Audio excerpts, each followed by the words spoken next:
All right, well, we are at 7:01, and let me get logged into the computer here. I'm on my iPhone, but I want to get on a bigger screen as well. Shanna, do you want to help us out with a quick roll call? Sure. Did you want to do the approval of the minutes at the same time? Yeah, that's right. So let's just go for the approval of the minutes at the same time. Okay, so let me do this. I'm going to share my screen. But before I share my screen, I want to take a screenshot of everyone. So I don't know where Lou went. Can Lou get in the picture? Okay. So there's Lou. Hi, Lou. Hi. Okay, everyone on the count of 3. Hold on a second. Let me get my. Okay, 1, 2, 3. Screenshot. Shayna. There we go. Okay, great. I'm going to share my screen now.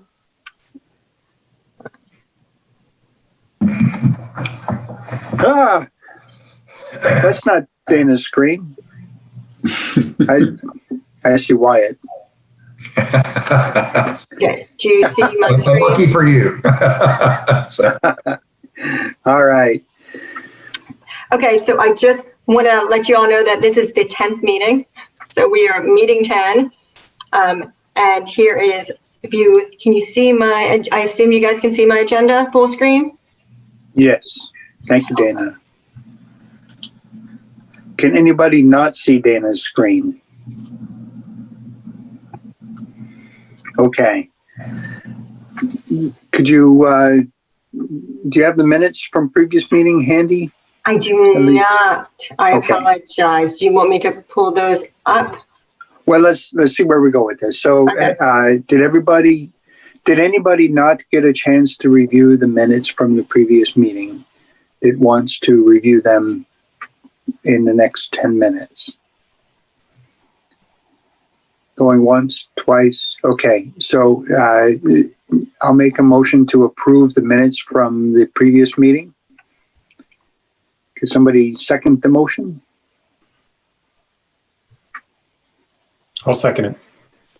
Thank you, Chris. All right, so Shanna, I'll let you take over with the roll call for the approval of the minutes.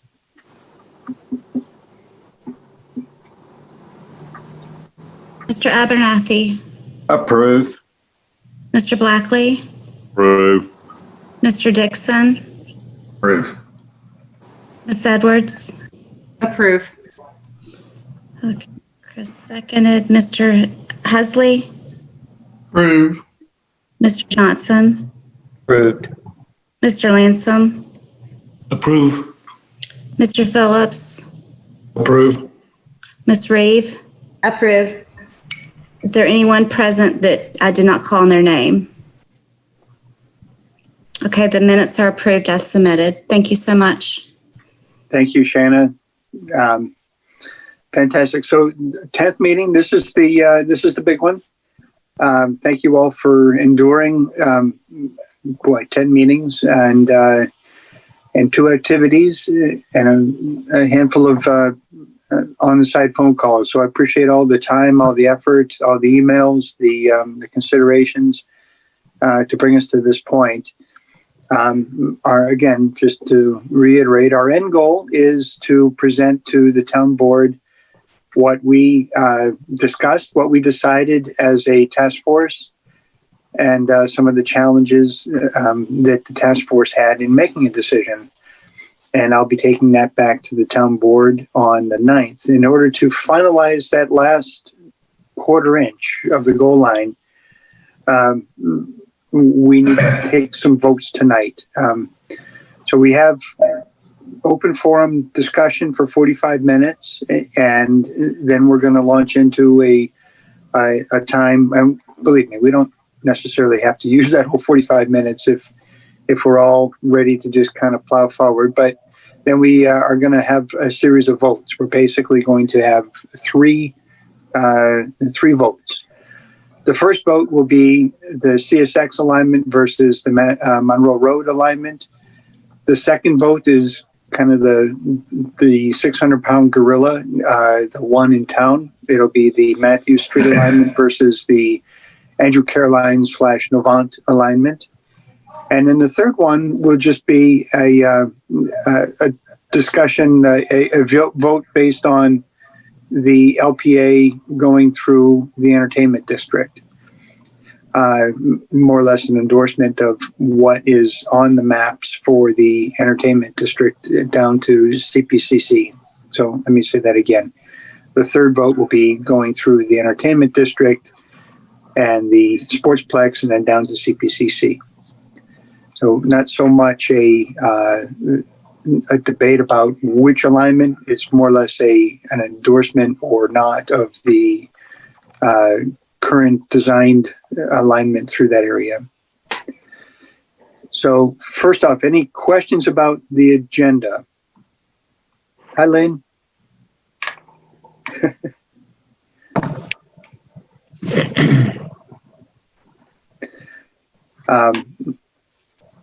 Anybody have any thoughts about the CSX versus Monroe Road alignment? Before we start, I'm just going to try to spur some conversation here. CSX versus Monroe Road alignment. Anybody have any final thoughts? Anything that they've had any particular concerns about?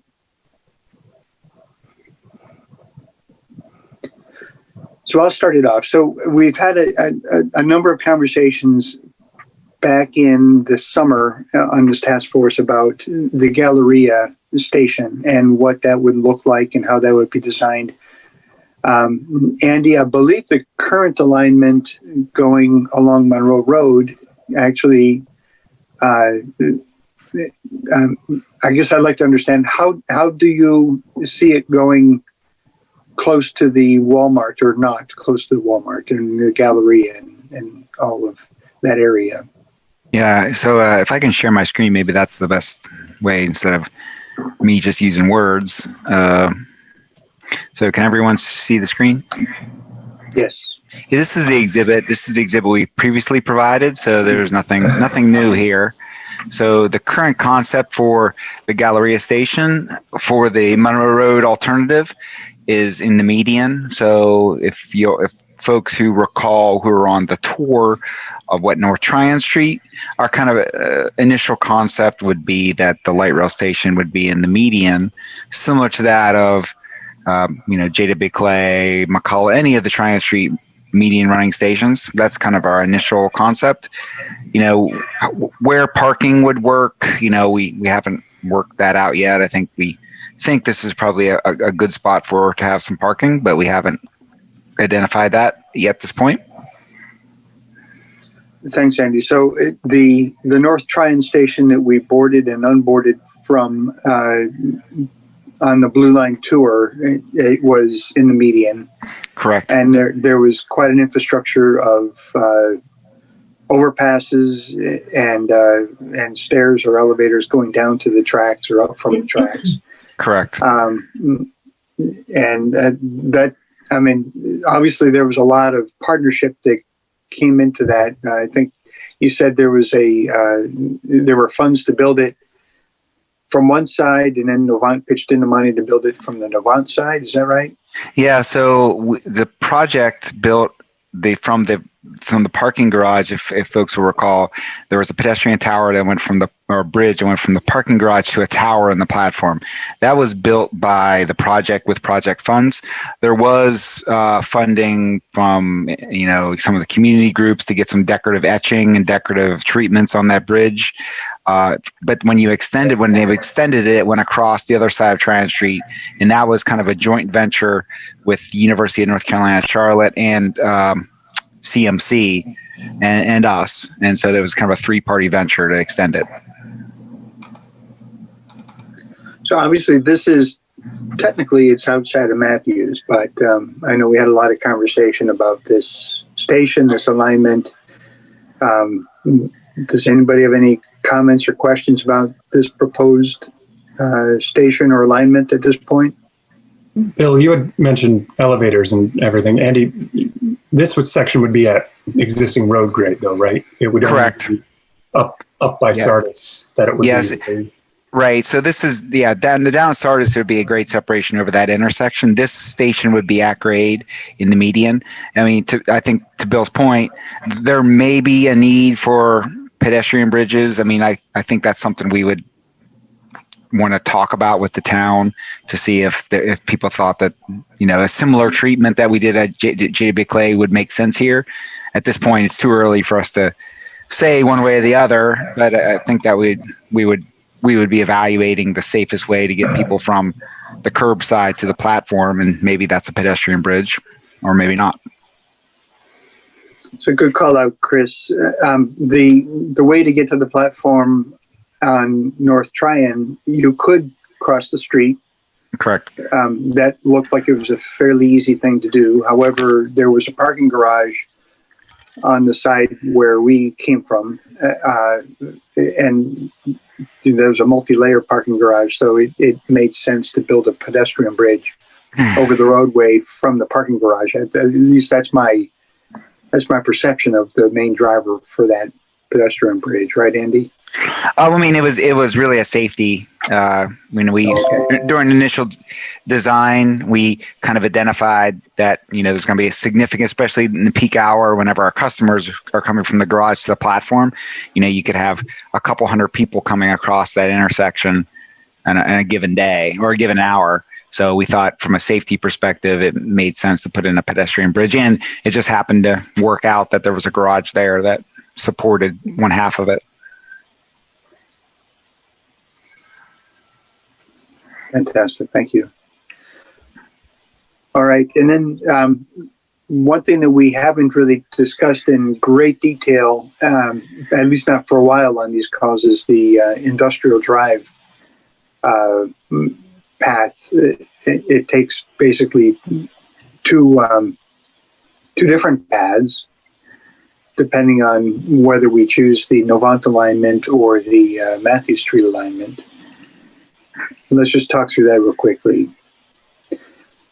This past weekend, I drove several times on 51 through this area, and I even drove into the Industrial Boulevard Cruise Road area once. 51, so I just want to focus on the two red hashes on Matthews Township Parkway, Highway 51. So this is obviously having to do with the Matthew Street alignment, but 51 at that point is really raised quite a lot. But yet you would have to close 51 during the construction of that underpass. Well, the plan is for us to phase our construction so that we wouldn't completely close 51, because we could reroute, we could take off one side, build a bridge on one side of, say, northbound 51 and reroute traffic. And we feel like we could maintain traffic. Now, it might be a little bit of a slowdown, but we wouldn't need to necessarily close the road completely and then rebuild the other side. So it'd be easier for us to do some phased construction to keep traffic moving, and also fundamentally build a bridge. It would be that 51 would go, the grade wouldn't change much, but instead of going on the berm where the light rail goes, it would be a bridge over the light rail that we would implement through a phased construction technique. Gotcha. Would light rail be at the grade level of the West Matthews Street? It'd be similar to that, yes. It'd be below the grade of 51. Okay. The question is, how far below? All the way down to the... Our initial intent would be similar, because we're wanting to follow Matthew Street for the most part, which goes up at about 3.5%. So the initial thought would be to kind of come in at a similar elevation as Matthew Street to minimize grading and construction activities. Okay, as Bill mentioned, it's 40 feet. That's the actual number, 40 plus feet between the elevation of West Matthews Street and Highway 51. Okay. A lot lot of dirt going to go out from under those two bridges. That sounds like a costly exercise to me. Well, comparative to the exercise of going underground at Sam Newell and 51, 2 blocks further down on the other alignment, I guess that's kind of the point counterpoint for this bridge / tunnel.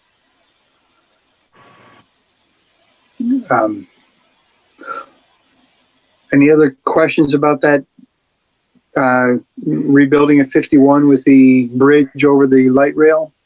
Well, can we step back just a little bit to that red mark on the far left there where it goes over? You said that's kind of a raised. So you're bridging over This right here, Chris? No, sorry, to the left, coming Here? Monroe. Yeah. Yeah. So, yes. So you're right. That would be an elevated structure that goes from the median over the inbound or westbound Monroe Road, and then elevates up in an elevated manner through the Industrial Drive area, and then continues up over CSX. So elevated. So that station would be above existing grade, is what you. Correct. That's correct. And then it wouldn't match existing grade until the other side of CSX. Correct. So what is that building? So there's the light, the yellow for the station, right there, and then just below your hand there's what is that building there? I'm not sure. Hey, show me again. No. Right there. Behind the bakery and. So there's a restaurant right here, I think. Yeah, that's the strip mall. Yeah. Okay. I'm not sure what that building is. Jay, do you know what it is? I don't know off the top of my head. I would have to Google it. That's okay.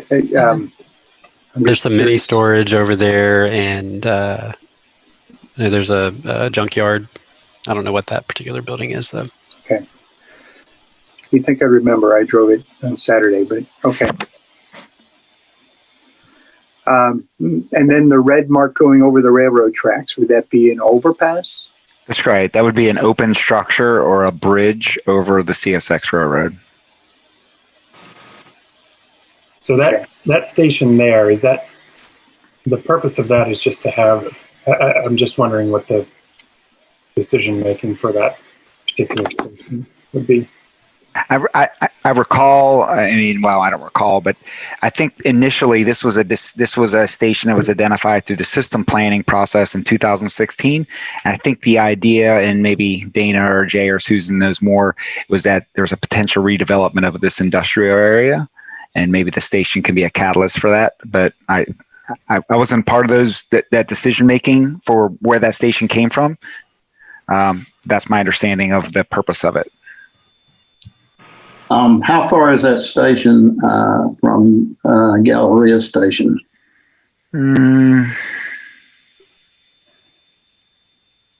Maybe a half mile. I mean, I'm just guessing. Maybe a half mile. I see what you mean with the transit-oriented development along that area.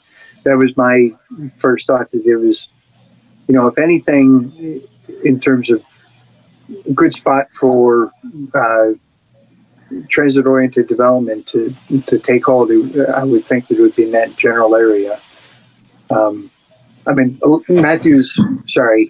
Monroe Road in general seems ripe for that whole development concept, but this being where the station will be, it seems like very logical that it would be a good spot for some transit-oriented development.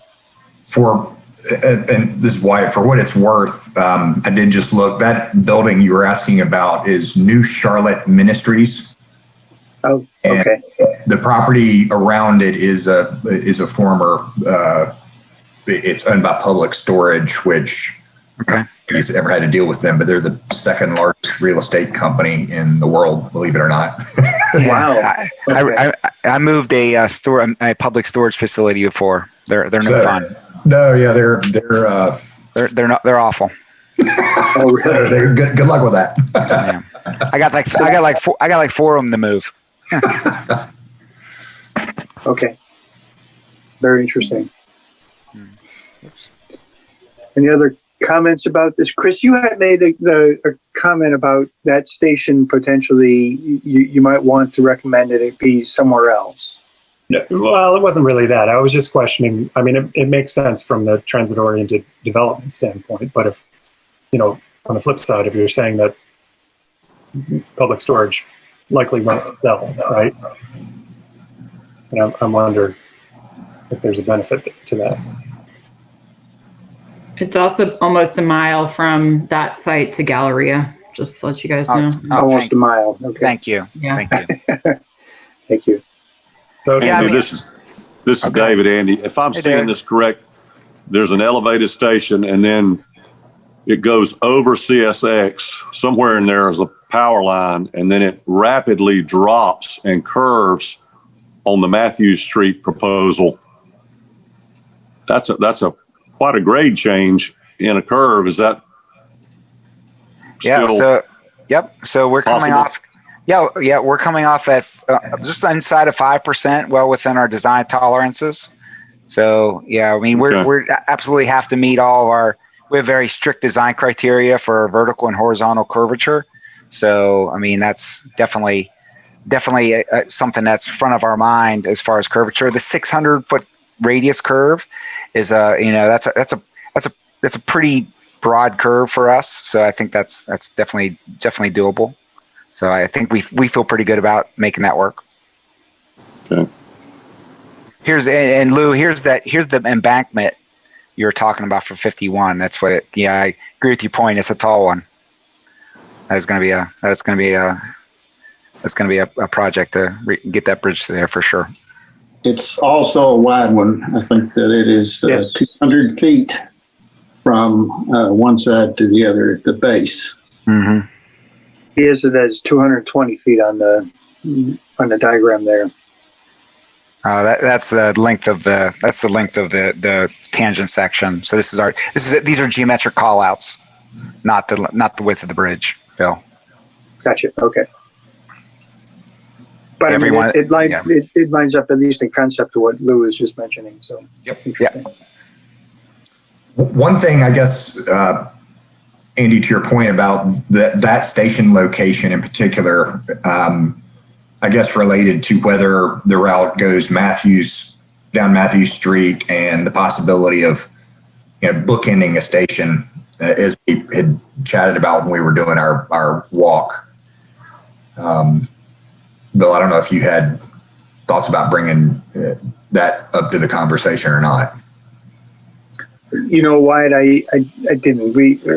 But I guess we just did. Okay, sorry. No, it's all right. It's all right. So I think where you're going with that, Wyatt, is that we looked at all the possibility on the other side of 51, going through the Matthews Building Supply area, and we just thought, what would be the likelihood that a station up in this general area, not necessarily right there where the E10 and the R equals 1100, those markings are, but somewhere in that general area, what would be the possibility of moving the John and Matthews Street, Trade and Matthews Street station up in this general area, right? Why? That's where we were going with that? Correct. That was just, one of the things that we chatted about during that walk. Yeah. So that that mock-up of Trade and Matthews Street and the picture down below, just picture that somewhere in the general area of Matthews Street and Ames Street.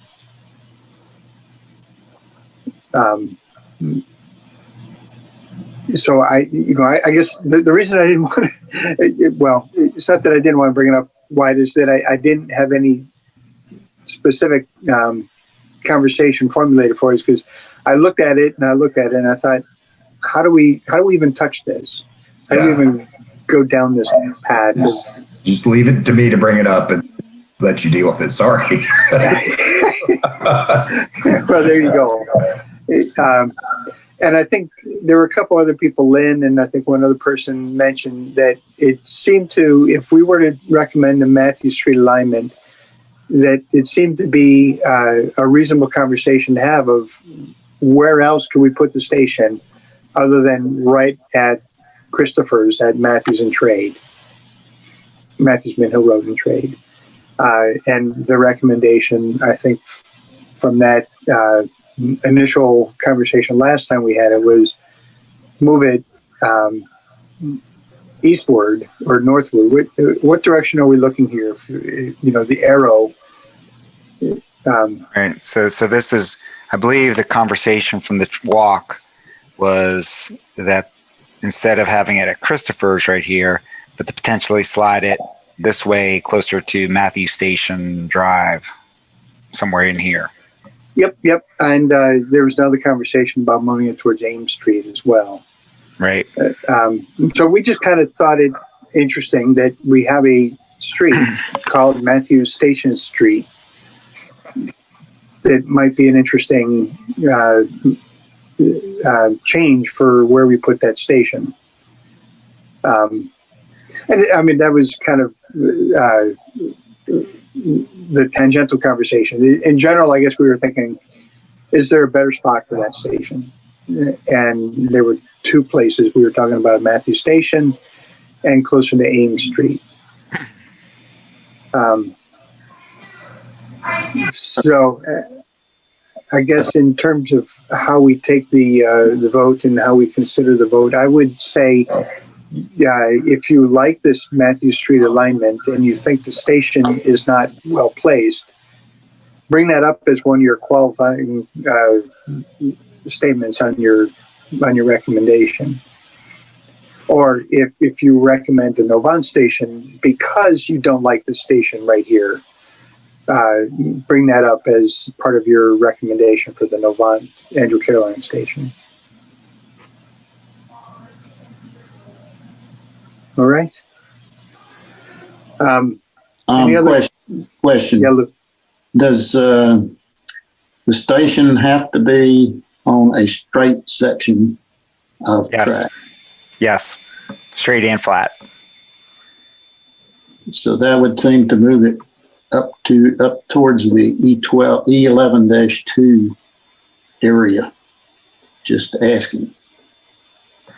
Yeah, so your good observation. I mean, when the field we were talking about this, that if you wanted to slide the station this way, there was some talk about having it closer to Matthews Station, and there are a lot of things would have to change to make the station work. The network would have to change, significant property impacts.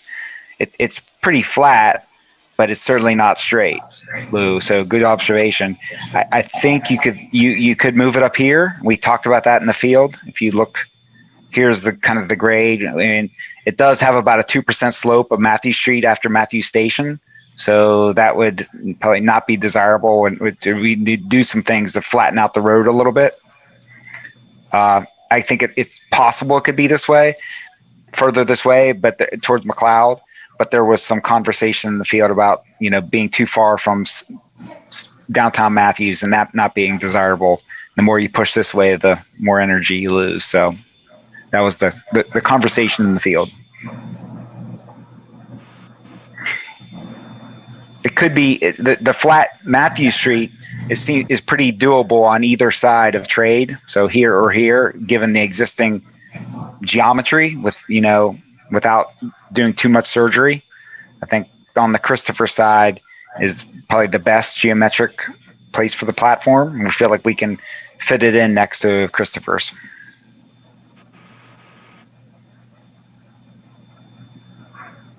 So quick diversion back to the walk that we did. We had 5 of us on the walk, and we had CJ and Dana with us, and Andy as well. So thanks everybody for joining us on that walk. For me, it was really, really helpful to have that conversation as we did the walk and to get a visual of what this stuff looks like now versus what it might, hypothetically look like when we put the rail in there. And I guess my initial thought was that alignment next to Christopher's is really tight. I think you described it as the station would be right up against that staircase Correct. On the side of Christopher's there. It is tight. Yeah. And then on the other side, there's a good bit of greenery that would be moved basically right up against the building across the street. Correct. Yeah. And of course, the sidewalks too. But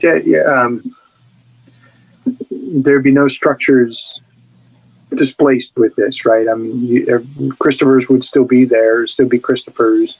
Mm-hmm. The other building would not be impacted. They'd still be there, and all the other buildings on the other side of Trade Street would still be there as well. So all property is,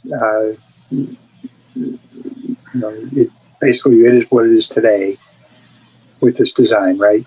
I mean, we're at very conceptual design, so we feel like we put reasonable construction tolerances in to preserve as much of the building footprint as possible. So I can't, and Bill, say 100% given we're at very initial design concepts, but certainly our intent is to minimize the building impacts of any of the alternatives, because it's just more impact and cost and less desirability. So, but I can't tell you 100% of anything. I understand.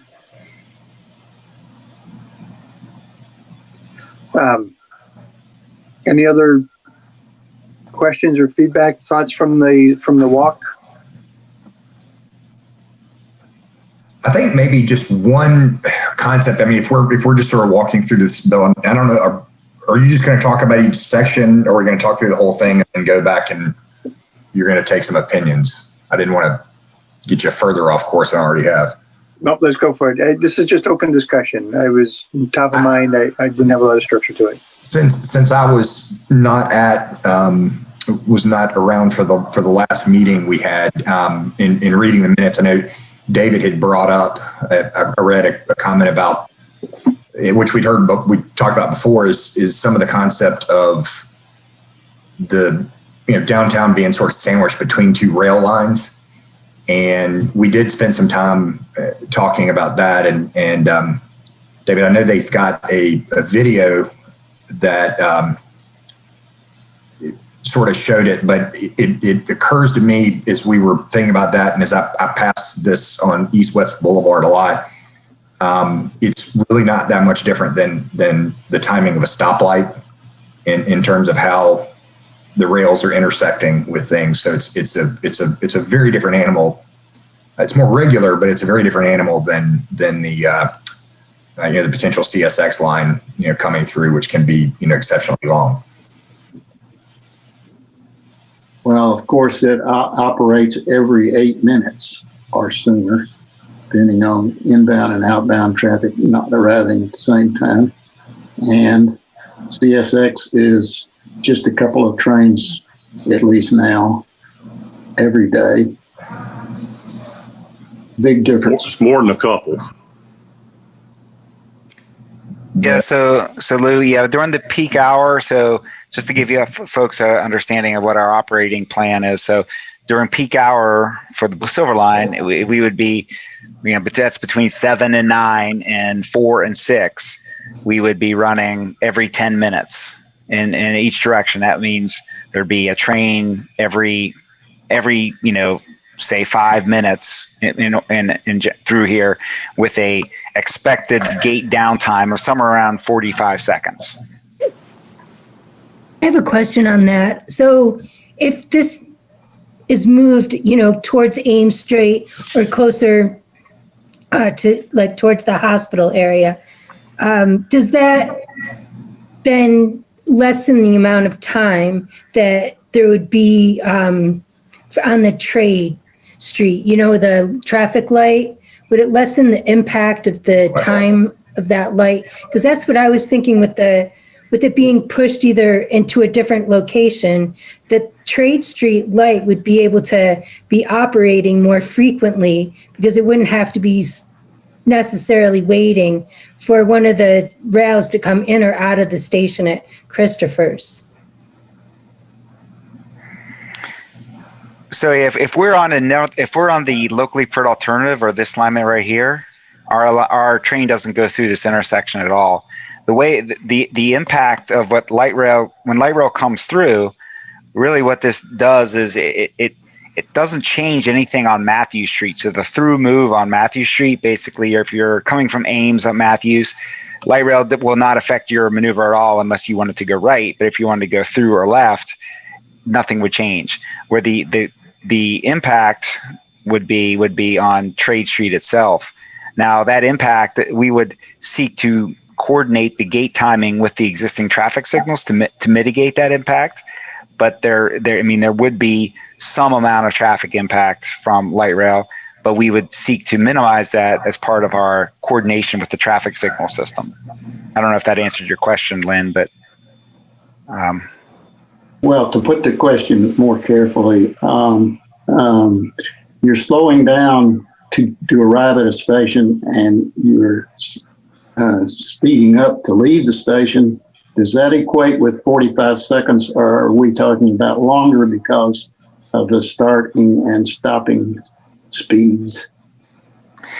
Coming into a station, it's as fast as anything. So if you're heading westbound, there might be a little bit. Some of this comes down to your operator too. So your operator has some actualization of the signal system. So sometimes exiting the station. So if you're on, heading, westbound on a train, there might be a little bit more of a gate downtime. It shouldn't be much more. That's a little bit of, when you exit a station, the operator has a little more control of the signal system. So coming into the station, that will be 45 seconds. That shouldn't be different.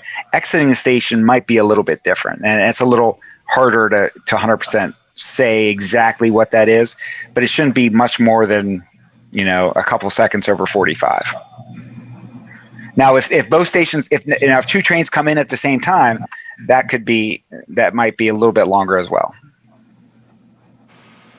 For what it's worth, Lou, we built a project on the original Blue Line right at Newbern Station, and our project was just as close to the station as Christopher's would be in this scenario. And that was our main access to the property from South End. And so, every time a train was going, past, we had to deal with it. And it truly was a non-event. And I realize that's a perspective, but a lot of times you could almost hold your breath. If you could hold your breath for a minute, you could probably hold your breath for the time that it shows up to the time it leaves. This is David. Let's don't forget the impact of a walk-up station in downtown with no parking. And that's significant because you can't hold your breath when a car's parked 4 or 5 hours in front of somebody while they've gone and ridden the train somewhere. We'll turn blue. That's a true statement. Can I address a couple points, Bill? Yes. Okay, so I got a text from CJ. He's listening in, and he just wanted me to convey that our shortest signal time is 70 seconds. So he feels the rail would not have any impact, the light rail, I should say, on traffic. And so that's the one point. And then the second point is, I hear your concern, David, about downtown parking, and we do have an adopted strategy in place. We haven't implemented any of it yet because it was adopted in July. But we we are thinking about and planning for parking implementation strategies now, in 2 years, in 4 years, and in 10 years, hopefully, when and if this project, gets off the ground. So I think while I completely understand your frustration about parking today, we're trying to be very, very thoughtful in the planning department and public works about how a project like this would impact businesses and how we could have a strategy to help alleviate those things. So, so just so you know. While we're talking about traffic, sorry, David, go ahead. No, I'm going to mute myself. While we're talking about traffic, how many trips per day are there on Trade Street? And I guess we could throw in, throw in East and West Matthews Street. In other words, how many traffic trips are there per day in this intersection? Vehicular trips, like cars? Yeah. Cars and trucks and buses and fire trucks and police cars. Yeah, so we looked at this because, we heard the traffic concerns of the task force. And so we looked at this as a kind of a corollary or a case study in Charlotte at East-West Boulevard in Camden. Is something I noted a couple times is kind of being laid out similarly. So we looked at the traffic volumes on Trade as it compares to East-West. And so I think, I don't know if Jenna's on, but I recall that the traffic volumes on Trade were somewhere around 15 or 16,000 cars a day. At least that's the numbers that we received. And the maybe Dana knows more, but East-West were somewhere around 18 to 20. So that was kind of like, so we said, how does it compare to East-West Boulevard, which is similar looking and has a similar layout? And so the traffic volumes are lower than Trade Street at 15 to 16 based on what we've received. And we talked to CDOT, Charlotte DOT's signal engineer, and asked them, hey, how often does this fail? How often does this become a big problem? That was the East-West Boulevard intersection. And, just transparently, he said, it doesn't happen often. Some things could always happen and traffic could back up. That's certainly always possible. But, he didn't see this as and that example, which is a higher volume and a similar kind of laneage, didn't see it as an ongoing capacity concern. I can add, if I can share my screen just for a moment. We did, Lou, create a transportation model this summer and fall. And, we spent quality time again thinking about all these issues, not just light rail, but how traffic moves around town. And I'm going to see if I can share my screen. Give me a second. And so we modeled it. We basically... Okay, can you that work? Can you all see my screen? Is it little or big? There we go. Somewhere between little and big. Somewhere between little and big? Oh no. Okay, hold on. I apologize. I don't know why my computer. I mean, we can see your full screen if that's what you were after. I can see Matthews. Okay, it's okay. You can see my screen. Let me zoom in. So what I'm showing you, so right now you're looking at downtown. You see Stumptown, and you see, traffic. So this is showing that full build out. So we have different scenarios, and so we're showing full build out of what we are perceiving, what we're considering sort of a densification along the Silver Line alignment, as well as a Silver Line in place. So that's what the team modeled. They had a land use piece and then they had a transportation piece. So those two pieces work together in this model to show what would happen. And so, basically what it's showing is that there will be some congestion in between North Trade Street. You see the orange, and I'm sorry, I only have one. Let me get the other legend up. So you have some congestion on the side of East Matthew Street going, or I should say from North Trade Street going into 51. But this is the build out where, and I can show you, let's see what we can pull up traffic counts. Traffic count. This is 2018. No, this is full build out. So this is if we densify Matthews and we have a silver line. So this is planning for a future scenario. This is future year, we would be looking at about 13,685 for that daily average on North Trade Street. Down here on the other section of North Trade Street, they're showing about 12,000. And so I'll show you, let me flip to, this is our current model with congestion being at North Trade Street. Let's see, make sure I'm doing this right. I was not planning to show this tonight. So right now, our current model, so our current 2018 base year, we're at about 15,000. So it's actually showing that it's, am I hearing that? Let me put this up again, making sure I'm showing this correctly. That the future year is showing at 13.5. So this is actually showing that traffic downtown goes down.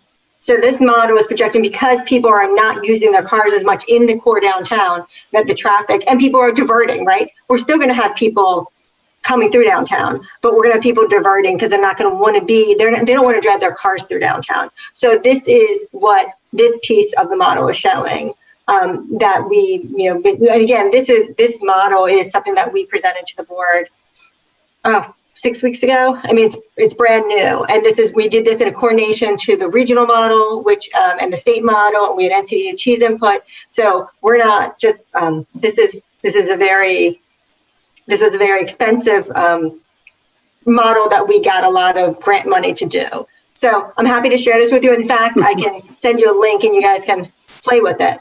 But I just want to, again, I guess my biggest point is not so much what these numbers are, is that the town is really thinking about this long and hard and trying to pull data together ourselves, not just relying on Katz, who's doing a fabulous job, but we're thinking about this and we want to make sure we're making good decisions with you all, with the task force, with our Board of Commissioners. So I can let you, Andy, have the screen unless anyone has some questions about this. And I feel like I don't want to derail, no pun intended, this conversation about this model. So I just wanted to give you that data.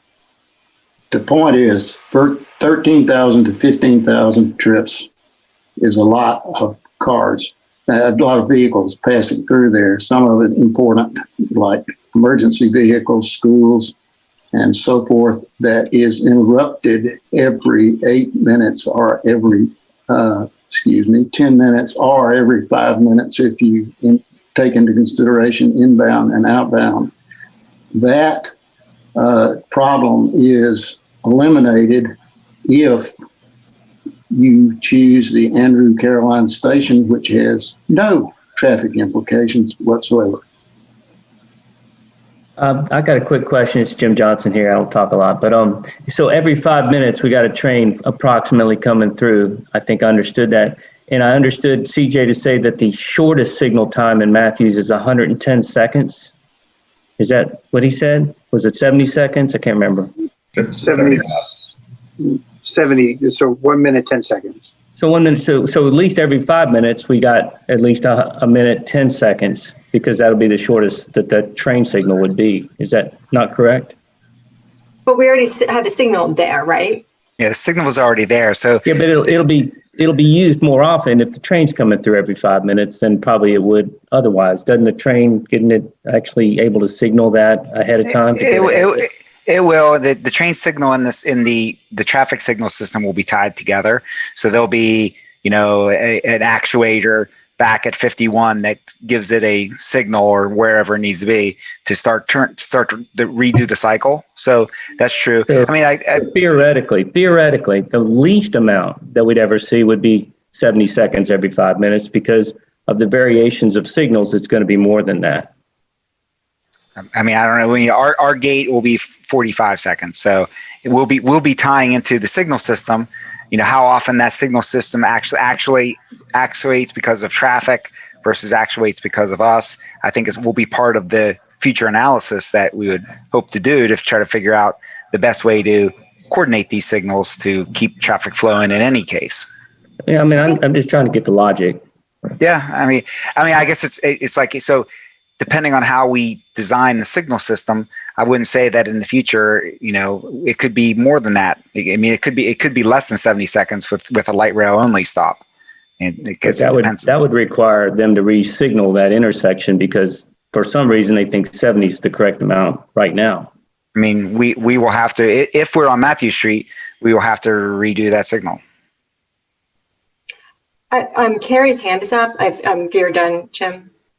Thanks, Dana. Just two general questions. And the first one, the data that you just showed, Dana, of the study that you're looking forward on, what path did you assume for the light rail? It was a very general, we took the LPA. That's what we did. We did the adapted LPA.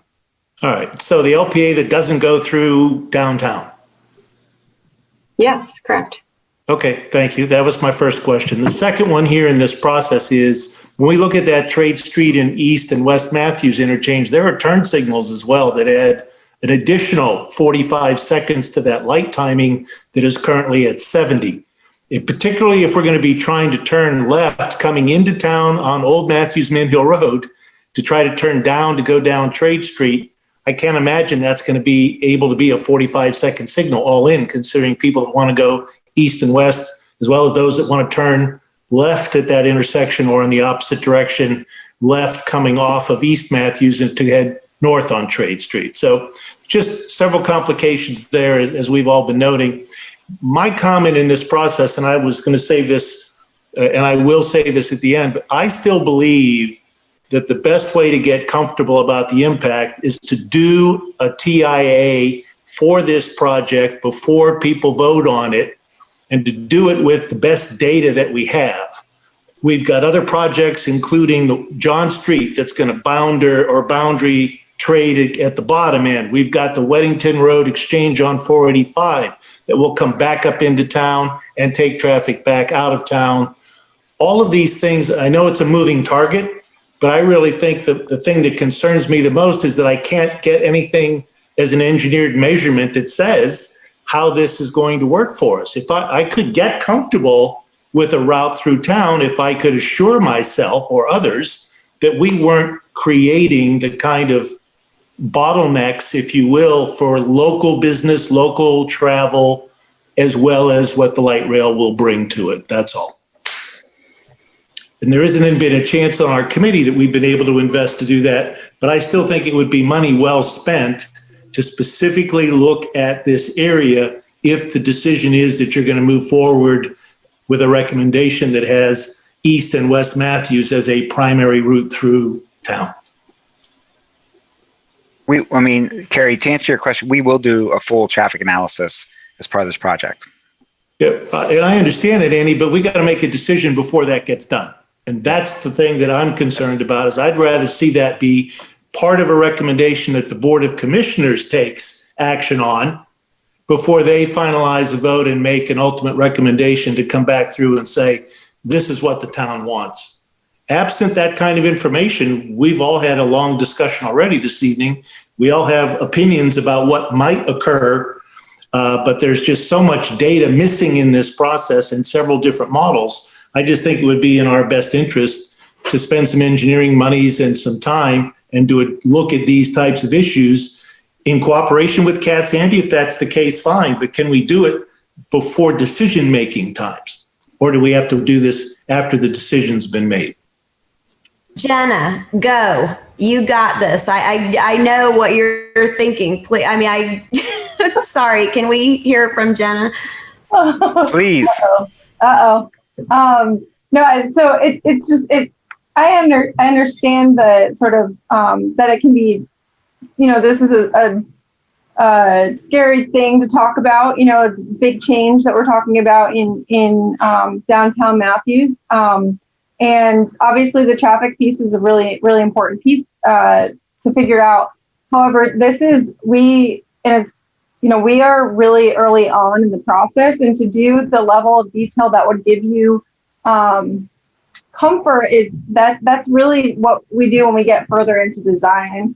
And I guess I would ask for some, a little bit of, we're trying to make some parallels for you guys. And we do have experience having worked through several intersections along the almost 20 miles of light rail that we do have on the blue line. And we've been trying to tap into different resources in the city and some traffic experts. But the problem is when you're asking them to evaluate this intersection, the traffic engineers want all the details of final design to make those kinds of estimates and stuff that I think is what you guys are saying you need to feel comfortable. So the challenge is really it's a lot of effort to get the kind of information I think that would that you guys are looking for, and at this level of planning in this project, it's premature to try to draw conclusions about the traffic analysis.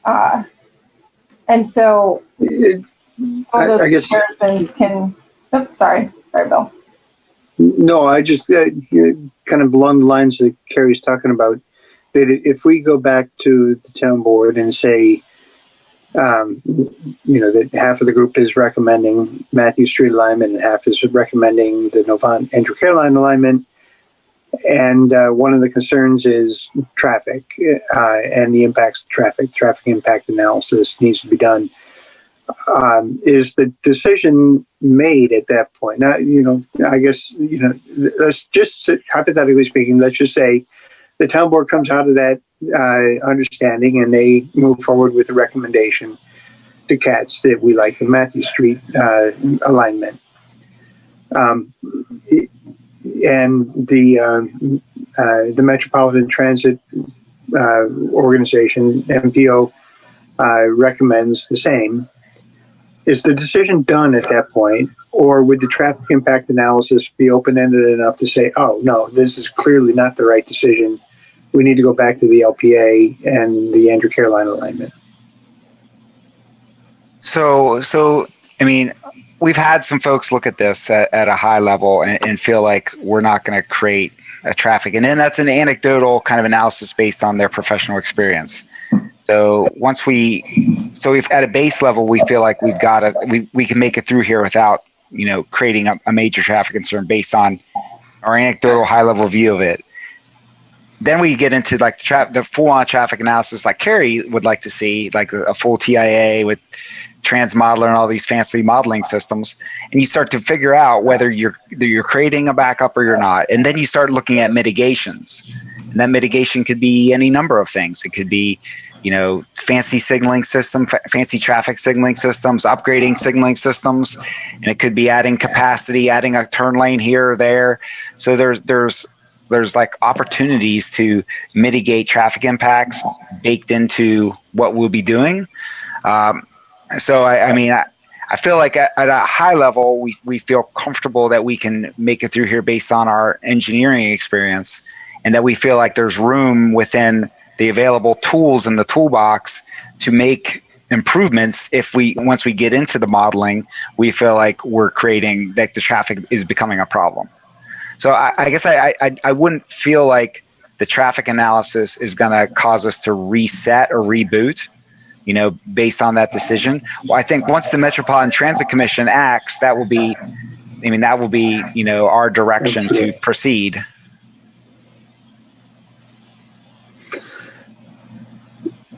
Okay, so then it just becomes a matter of how do you mitigate the problems? Yep. How do you mitigate? So if a traffic impact is created, how do you mitigate it? And there's lots of different ways that can be done within the existing signal systems, or within creating new capacity. One way to mitigate it is to go underground through downtown Matthews. All right, so the other alignment has an underground design going under Sam Newell 51 and up to the Novant campus along Andrew Caroline. Maybe we should spend a few minutes talking about that alignment. Sorry, Lou, the complete redesign of the stuff that's on the paper, we're not there right now. We need to stick to what our options are, really. So let's talk about the other alignment. Let's talk about the Andrew Caroline alignment. One of the concerns that we had, Andy and team, one of the concerns that we've talked about many times is going around the Cruise Road Police Station on Sam Newell and the impacts potentially to the police station. We've talked about some remediation of the risk to the police station. Does everybody feel like they've had a chance to digest that? And does anybody have any additional questions about that part of the Andrew Caroline Novant alignment?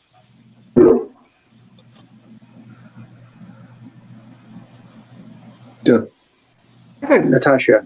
Yeah, I have a quick question. I mean, we've briefly touched on cost with this alignment. How realistic is this alignment if it's based solely on the cost of the project? So Andy, let me give a 10-second summary based on what I think I heard you tell us at the walkthrough. The Silver Line project is going to compete at the federal level for grant money, and the higher the price of the project, the harder it is going to be for us to be competitive at the federal level. And the comparison of the underground at Sam Newell 51 coming out at Andrew Caroline at Novant, I think, Andy, you mentioned that portion of the project is 3 times more expensive than going down Matthews Street. Did I say that all correctly? It's about 2.5 to 3 times based on our initial cost screening. Yes.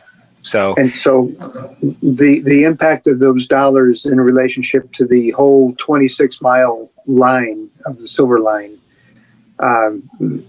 obviously that doesn't triple the whole cost of the entire project. It's just that section of the project.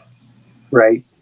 Right. So that's basically that cost comparison is comparing Matthew Street versus the locally preferred alternative based on the high level kind of the big ticket things. And the big ticket things is the subterranean station, the walls, all the structure, the fancy construction to get under Sam Newell and Trade.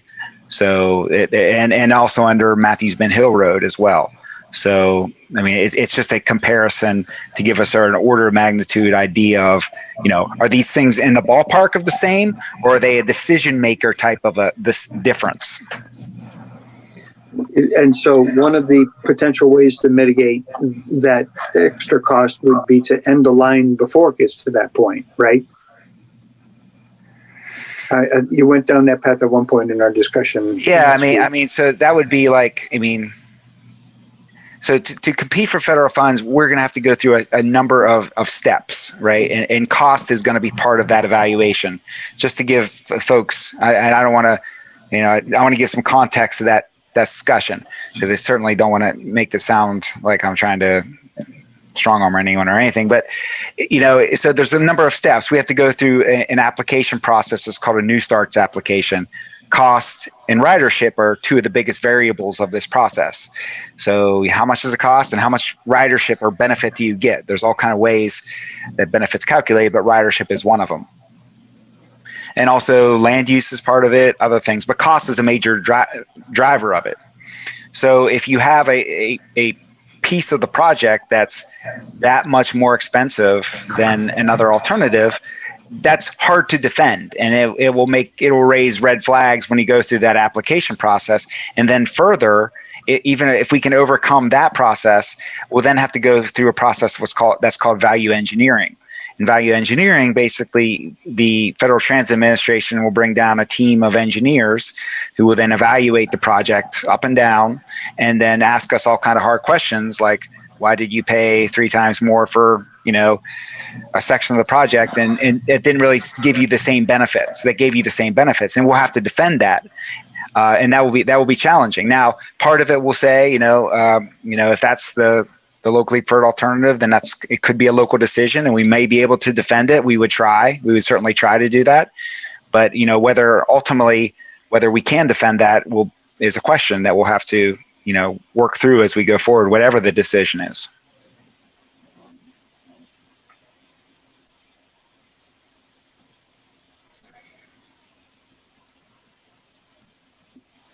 Natasha, lots of words there. Did that come anywhere close to answering your question? Yeah, definitely. Thank you. This is David. One question I've had, maybe you all covered it while I was away for a minute. I've never really heard why the crossing at 51 can't be at grade. A couple things, David. So 51 has a lot of traffic. That's the first thing. So 51 is a major cross street, a lot of traffic. So the traffic, I'm not sure what the traffic volumes are on Trade Street, but it was initially identified as a grade separation because primarily, I believe, because of traffic. We didn't want to screw up the traffic for light rail nor screw up the traffic for the surrounding area.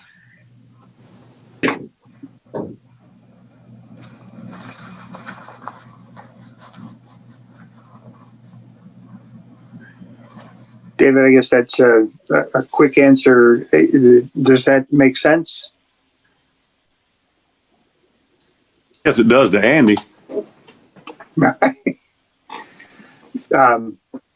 I can't imagine there's not other places on the light rail that crosses roads that have as much traffic as 51 at grade, but maybe I'm wrong. I'm just thinking outside the box, I guess. Yeah, we for the most part, like if you think about for examples, precedents, so on North Tryon Street, we grade separate most major cross streets like Harris Boulevard, University City Boulevard, all state roads. This is a state road.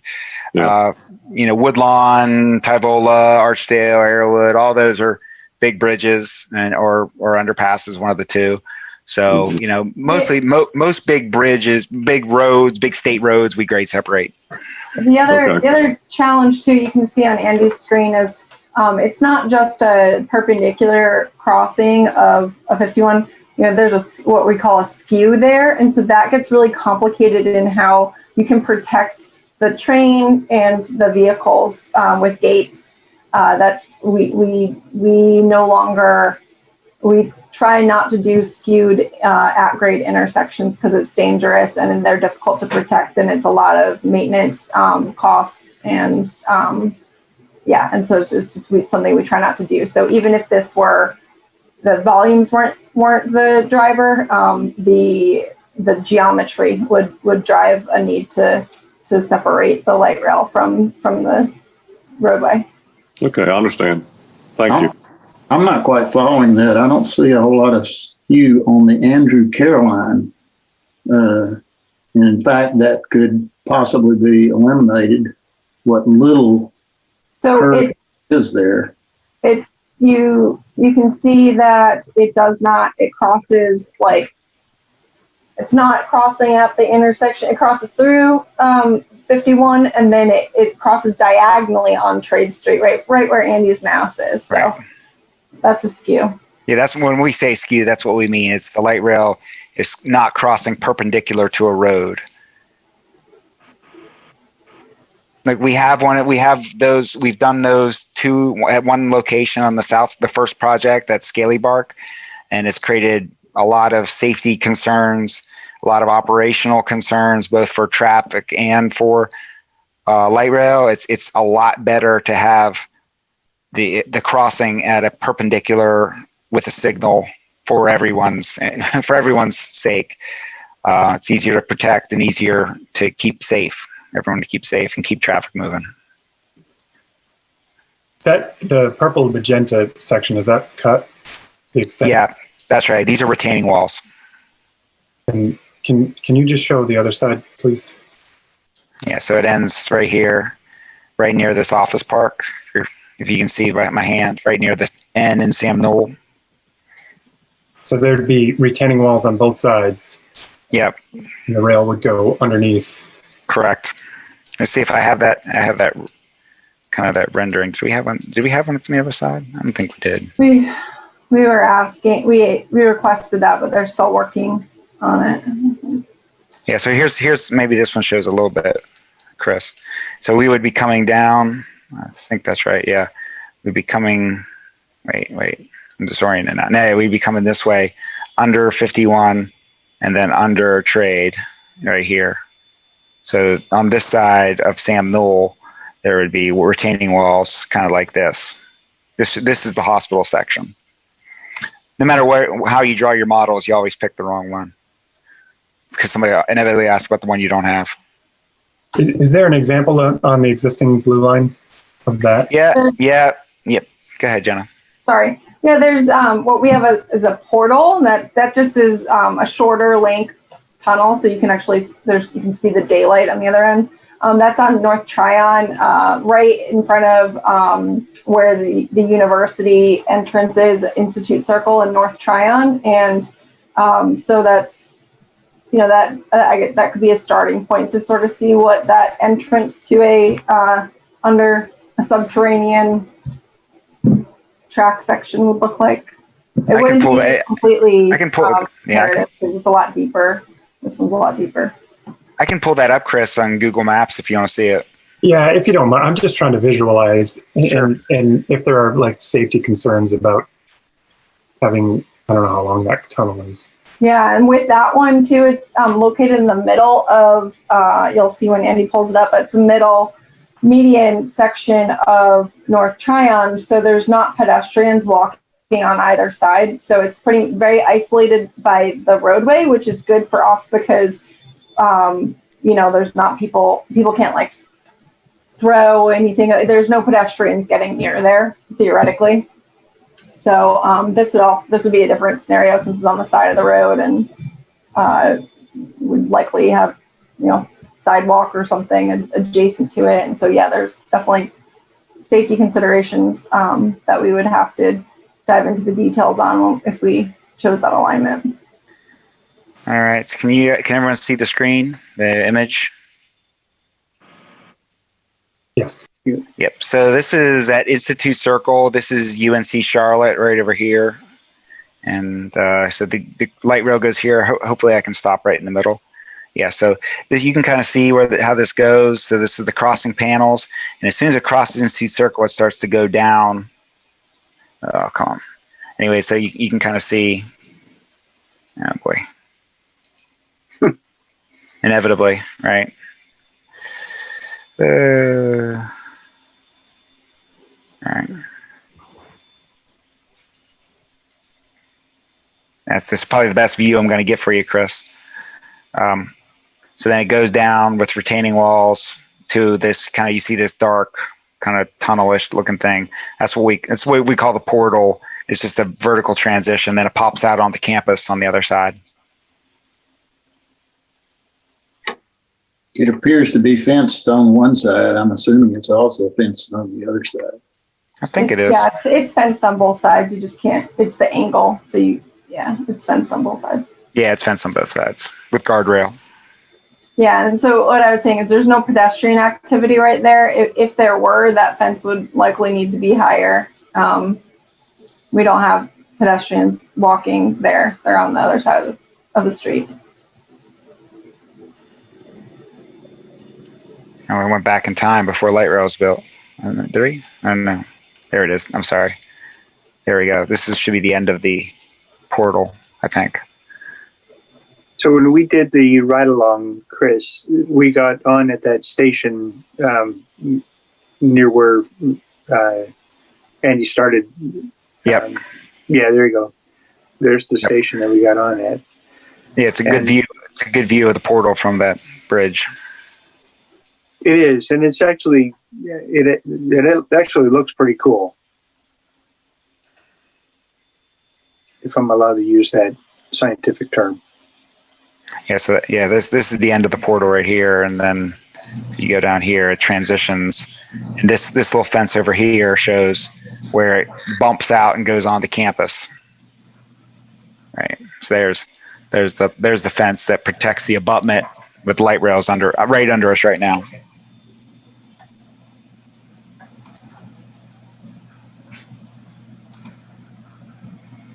Interesting. A lot of open land there. Yeah, there's a big difference, right? I think I see cows. Could you describe how that underground portion was constructed, Andy? Sure. We shut down the road. We shut down North Tryon Street on northbound for 15 months. We built a giant box, giant square box underground. And then basically after we built the giant box underground, then we came in and built the rail in the box, then put the top on the box. Then we, built the road on top of it. So it was a very, so that sequence, if we end up building 51 and, in the same sequence, and I'll say that we don't exactly know how we're going to build trade and 51 and Sam Newell at this point. At this point, we're saying that, it'll be something similar to this because the skew is similar and the road is similar. I think one of the concerns is that long closure of 51 and or trade and or Sam Newell for 15 months or so. And I think that's one of the major concerns of the LPA. Hey, Andy, how come you didn't use a bridge to get over North Tryon right there? Why did you go underneath it? And because we definitely looked into that, but the topography falls way off. So if you are up here on Tryon Street, the station on UNC Charlotte's campus is way, way down. So by the time you bridge up to get over North Tryon Street, you really don't catch up to the station until you're down. So when we did the evaluation at the time, it was much more cost effective to build this underpass than build a bridge that was almost over a mile long. I have a really good view. I pulled up some professional photos we have of the portal. Do you want me to share it? Sure. And while you're sharing it, Andy, is there a way that, have you guys looked at I know that the bridge was first looked at over 51. Is that something that we might revisit if we decide to go down that LPA? I think that would be a decision for, the town and the board. What I've been told is the town rejected the bridge concept because of the visual impacts as it relates to bridging over 51, over Trade, over Matthews Mint Hill Road, and basically it would be an aerial structure the whole way through the Novant campus. So it would be a very, very long bridge. So all I can really say is that is not on the table right now based on the direction we received from the town in 2016. Right. Well, we're changing that, I guess. But is it possible it would be less expensive or would it be more? That's kind of where I was curious. Yeah, it might be less expensive than the LPA. In general, bridges are usually less expensive and less risky than an underpass in general. I don't know how long the bridge would be. It could probably be about the same amount of length. But we haven't evaluated that or studied that at all. So it would be I'm speculating a lot on that one. But just as a general statement, bridges are usually less expensive than underpasses. So I think the phrase that you used during the walkthrough, Andy, was bridges are more visually impacting, but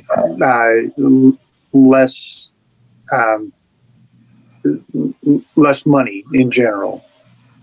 I mean, yeah, is in the general terms, it's true. I mean, so you have a big bridge, so everyone's got to look at the big bridge, and so I mean, we've made bridges nice before. So I'm not saying we're going to build a lot of bridges on the Silver Line for sure, but there was a sensitivity in the past that I think we want to be sensitive to with the town. It's definitely visually impactful to run that rail line right through the center of town as well, though.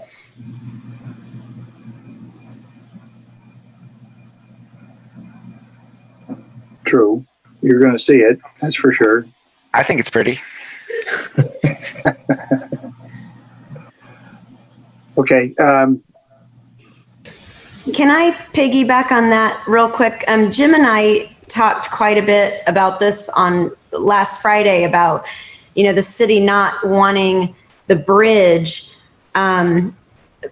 But, maybe that is a consideration. And so, Andy, I'm putting you on the spot, and I know it's hard to estimate those dollars, but if we did a bridge instead of a tunnel at Trade, would the two options be a little more equal in dollars? If we go to the city and say, hey, we recommend a bridge, we know that 4 or 5 years ago, you didn't want that, but, look at all the great things that, the blue line, look how great it looks and, we could really make it great looking. Is that an option, and how would it affect the money? Yeah. I mean, the short answer is I don't know what it would affect the money. I mean, I think probably the biggest bang for the buck would be the station. And the underground station is tremendously expensive. So, I mean, when I think about I think the bridge would be somewhat less expensive than the tunnel. I to what magnitude, it would be hard for me to speculate at this point. But when I would think about the two, all the retaining walls for the whole section from Sam Knoll over to Matthews Minhill Road of the subterranean LPA are really expensive. The underground station is really expensive as well. How that compares to the above ground structure, I mean, I would certainly say the above ground structure will be less expensive. To what magnitude, I can't say on the spot. Jen and Jim, I like the thinking. So basically, if the qualification against going the Matthew Street in favor of the Andrew Caroline alignment, and that would be one recommendation to make. They would say, well, here's one way that we could potentially stay on the pardon the expression, on the rails in terms of the cost structure for the, for all of the grant money that we're proposing, is consider an overpass. And, it occurs to me, we were standing there in the parking lot looking kind of in back of one of those buildings that the light rail will come under and pop up. We're basically looking uphill towards the Novant campus. And so the grade that you're going to have to come up from 51 and Sam Newell in order to get the station, or the amount of digging you're going to do, one of the two, that's a lot of earth. And right now it's a grade going up to the Novant campus from that corner. So, maybe an overpass does make more sense.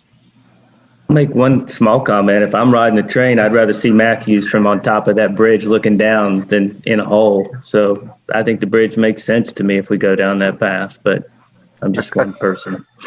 A couple of observations on the bridge. There's some pictures that Jenna, I don't know if Jenna has so many pictures. Those are, some of that's the UNC Charlotte campus. So a couple observations or concerns that come with the bridge is, so in general, with bridges, there's the visual impact, but there's also more noise impact associated with the bridge because you're elevated. And so you can kind of hear its structure kind of echoes more. And so a concern being as close to the hospital as we would be, that we might have more noise impact on the hospital. And so I think being on a bridge close to the hospital will just, I'm not saying that would be disqualifying. That will be a sensitive impact, we call a sensitive receptor that we would have to really study and work with the hospital on. And it would be, I'm sure they would have some concerns about what that noise impact is. Well, What would I happen to live that 15-month road closing time frame with a bridge versus the tunnel? Yeah, it would be minimized. I mean, the closure would be it'd be a completely different construction. So we would be closing. It would be more likely we would be closing in short terms to like hang girders. So the traffic impact of the immediate closure, of the construction would be much less. So you wouldn't have a big giant, or you shouldn't have a big giant opening of the road and rebuilding a box underground. You'd be building piers and then hanging girders on it in a more kind of limited way. That'd be a whole lot easier on all those businesses around there.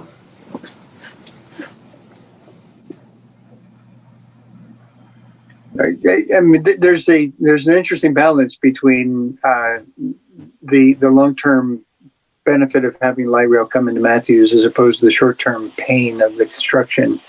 And I know, the pain of construction is real. There's no denying it. And I think that's something that, is fair to discuss, it's fair to consider. I know the town board is going to be thinking about that.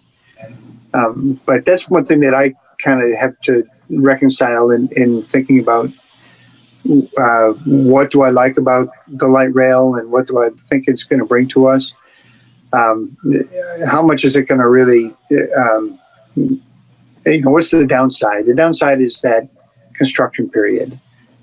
And that's going to suck. I'm sorry, but it just will. That's going to be challenging.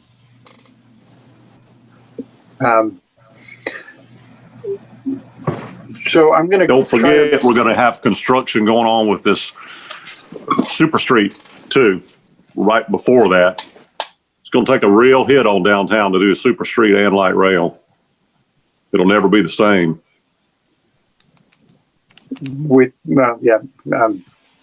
Understood. As long as we're prepared to have a different town. I kind of like the way. Sorry, Jim? I said I like the way it is right downtown as it is. We need to expand it. That's what I say. Expanding downtown is an important thing to do, but screwing up what we already have, which isn't a lot. We're not West and East Boulevard. This is all we got. You got Charlotte's huge. They can make 50 mistakes and it wouldn't even matter. We make one mistake and we're done. What we've got is what they're trying to make along the light rail. We've already got it. And it's very fragile.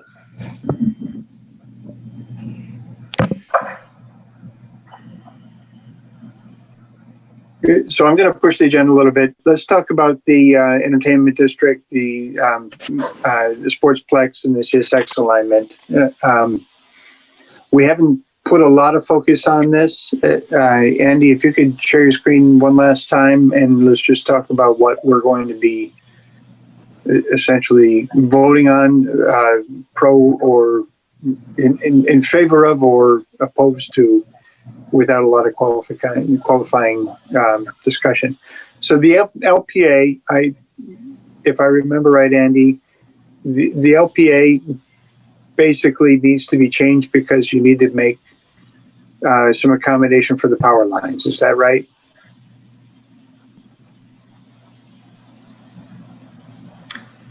Bill, I can address this since this is going right through my property. Yeah. So, talking about having an impact on a major development in Matthews and how it has impact. It looks like ground today, but we spent about 2.5 years going through our entitlement process, working with the planning side of CATS, working with NCDOT, and a lot of time with the the Matthews Planning Department, and try to come up with a collective solution and an approved plan. And this thing, because of a radius, it's blown our plan to hell. So talking about direct impact that's happening, yeah, that's what we're faced with right now, and we're going into it, kind of eyes wide open right now. And Andy and Jenna and Cass and I mean, everybody's trying to work in lockstep to do what's going to be best for the town. But I guess relative to recommendation, I mean, just to be frank about, we're spending a lot of time right now just going back and forth with their team and trying to figure out different options that might work there. So I don't know how much. I mean, I can share a ton of detail about it, or not much. Or Andy or Jenna, if you want to jump in as well.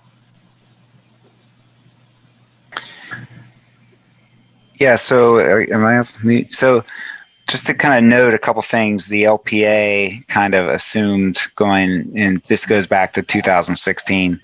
So the LPA initially was on the north side of Matthews Minhill Road, and then somehow was going to then transition through this intersection underneath the transmission lines, and then into some, it's not really clear to me exactly how we were working within Independence Point Parkway either. I mean, I'm not sure the planning assumptions exactly, but so somehow it was traversing along parallel to Independence Point Parkway, and then off on to cross 485. So once we kind of started to get into it from, the engineering evaluation that we started in the spring, we quickly kind of identified that we're really not going to be able to make this maneuver, through this intersection on a curve and underneath, and that we can't bridge over it like we'd like because of the transmission towers. So if the transmission towers weren't there, the normal thing we would, bridge over it. So, we kind of determined that if we're on the south side of, or the whatever, that east side of Matthews Minhill Road, we can cross future Independence Point Parkway at grade with the angle that we like, because we're coming in crossing perpendicularly like we like and not on a skew. And then we can make the maneuver up and embed a station, embedded into the development site of ENT. That's when we started working with Wyatt and his team and the town and the state and everyone else to try to come up with a amicable plan that would allow us to figure out how we could give us a light rail station in the ENT, set up for new development, serve the sportsplex, and then transition from that station that's embedded into the site, and then parallel Independence Point Parkway out the rest of the way.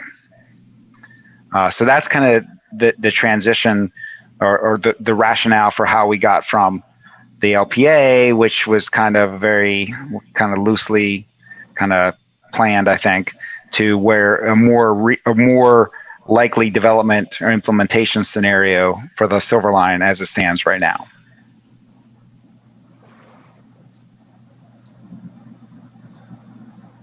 So the LPA isn't going to work. You need to change it. Is that right? Kind of okay.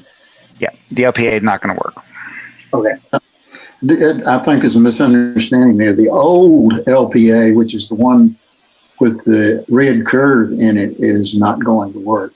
Correct. The new LPA is, what Andy's showing there is the new LPA. Right. That will work, except for, since I'm talking, I'm going to keep talking. There's a problem there with Independence Point Parkway and an at-grade crossing. The town is looking at Independence Point Parkway as a means of directing traffic around town, and a 5-minute interruption of traffic on what will probably be a 45-mile-an-hour street, just guessing, but that doesn't fit well with the interruption of the light rail. So 25 mile an hour actually is the planned loop, but point taken. And so we actually haven't heard any pushback from NCDOT about it being an at-grade crossing there. So that's actually not an issue for us, and it's really just that there's a lot of coordination that needs to happen here between our our project, the state's project, and the development. So that's really the biggest issue in this area, is making sure that we're all sort of on the same page and working with the same assumptions. The modified LPA that we're showing, where Andy's little mouse cursor is on, that allows us to cross the Independence Point Parkway perpendicularly, or as close to perpendicular as possible. So that tightens up our crossing and allows us to be at grade. And being at grade, you interact with the development a lot better than if you are elevated or below grade. So from, once we can figure out all those codependencies, that this could be a really awesome at grade station that is unique to have this entertainment district and make the connections that we want to make here and allow for future transit-oriented development. How far is that station going to be from the Sportplex, that current planned one? Yeah, so this station right here, I mean, Sportsplex is here. It's a pretty short walk to the Greenway, or however the access is going to work to the Sportsplex. So I think it's a quarter mile. Or... Yeah, about that. We understood when we first started working with the town that it was, some of the, the really important things was to serve the ENT, serve the Sportsplex. That was kind of some high level guidance that we received. So we feel like we're achieving that. It looks good if Wyatt's happy with it. We'll get there. I know I'm this stranger to so many of you that have, but yeah, this is a real impact and something that I'm positive we'll get through, because I think everybody's got the right attitude about it, and it looks like it went through 2 of your buildings. It did. We worked real hard to place the parking lot, and then Andy had to change the radius on us. So. Well, to me, the biggest, there's an impact there. I feel like we'll get there. Yeah. The hardest thing, I think, is really just getting the state pinned down on Independence Point Parkway. And I think if we can get common understanding and expectation for Independence Point Parkway, for what it actually is going to be between all the parties, I think that will go a long way towards giving us all some more certainty. I totally agree with you. And yeah, just for the larger group, what we're hoping is that between the town, us, and CATS, that we can work together to come up with some ideas that NCDOT will say grace over and be okay with.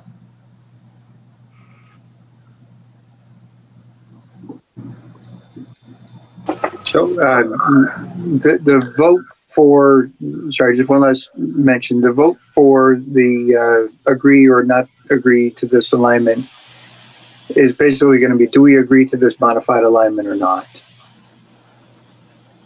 Just to let everybody know. The LPA is out, and Wyatt's entertainment district in the modified LPA right here is what we're going to be taking a vote on tonight. Okay. One question I had, Andy, the LPA is showing along Matthews Mint Hill Road there, it being on the, I guess that'd be the north side of Matthews Mint Hill Road, right? Yep. That's really going to. Go ahead. I'm sorry, Bill. That was the initial way it was drawn. That's correct. Yep.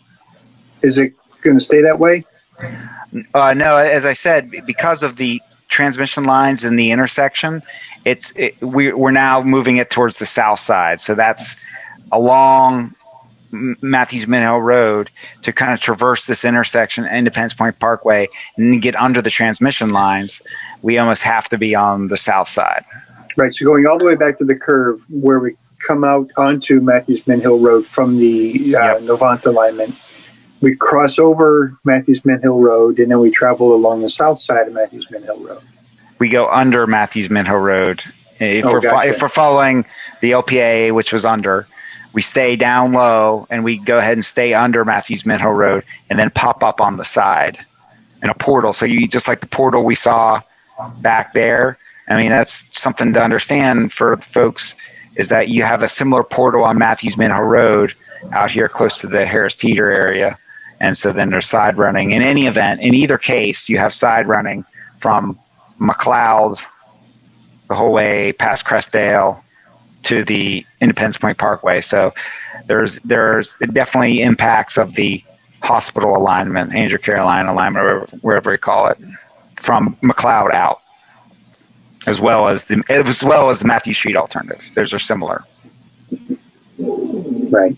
I got one quick question, Andy, since I brought up the bridge initially. I'm assuming if you did a bridge over 51, you would use a bridge to get on the south side of Matthews Mint Hill too? Yep, we'd build a big bridge, and it would likely just go the whole way from Sam Newell to Matthews Executive Park. Okay. Okay.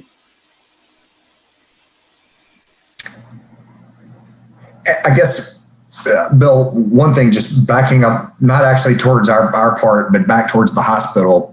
Jim and I had, when we were walking last Friday, all of us had some interesting discussions about the land, the available developable land. And so I got curious, and since Jay, I think, is on the call, Jay may know. But one of the things I went and looked at, Jim, remember we were talking about, the property tax component of the Novant piece. I actually went and pulled up, and it looks like a lot of their stuff doesn't show tax bills being paid. But Jay, is there some different way that property tax revenues are coming in to Matthews? For the entire hospital campus? Yes. So there's a medical office building that is taxed, and the balance of the property is not for profit. That's my understanding of it. Okay, because I actually and the reason we're talking about that is my is one opinion about that, the Andrew Caroline route being viable is completely dependent upon the hospital playing ball, if you will, and allowing development to occur there. Because they own so much of the property. And that was just I think it's a dynamic to think about in terms of if you're scoring different areas and where redevelopment might occur. So the hospital may not see it as an incentive to develop in the same way that private property owners would, I guess. And as I said on our tour, the Novant has been not very friendly to the idea of this alignment in this station. So they're not seeing this as a benefit, at least to date.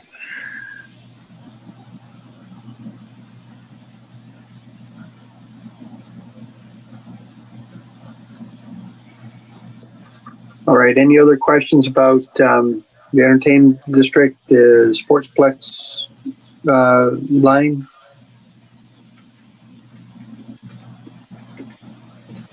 Do we have any interest in discussing the CPCC endpoint?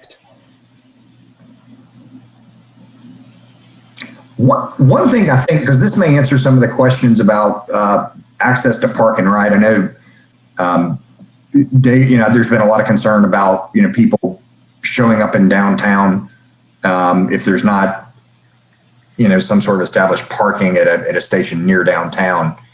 And one of the things that we were talking about is just in terms of access to, potential park and ride on either end of town. I don't know, Andy, if you had any. Yeah, so the idea would be we would want to have a park and ride out here somewhere. I think the challenge with CPCC is access is limited from Independence. It's kind of hard to get to that campus. So that's one of the reasons we're looking at extending it up to Stallings Road. Near the Scott Clark Toyota dealership, if you're familiar with that area. I don't know if we have the map goes that far. Yeah. Right, so somewhere on the other side, right off the map, unfortunately. And so that has really good access to Independence and the sorry, the Monroe bypass. So we were, that's kind of one of the big desires is to get a premium park and ride to really collect people off Independence. Because we likely would put some sort of parking component here, but I kind of fear that it would be kind of hard to collect people. Now, you might get people off Independence Point Parkway. And my understanding is that this road connects over to whatever the name of the road I drive on to take my kids to swim. John Street. There you go.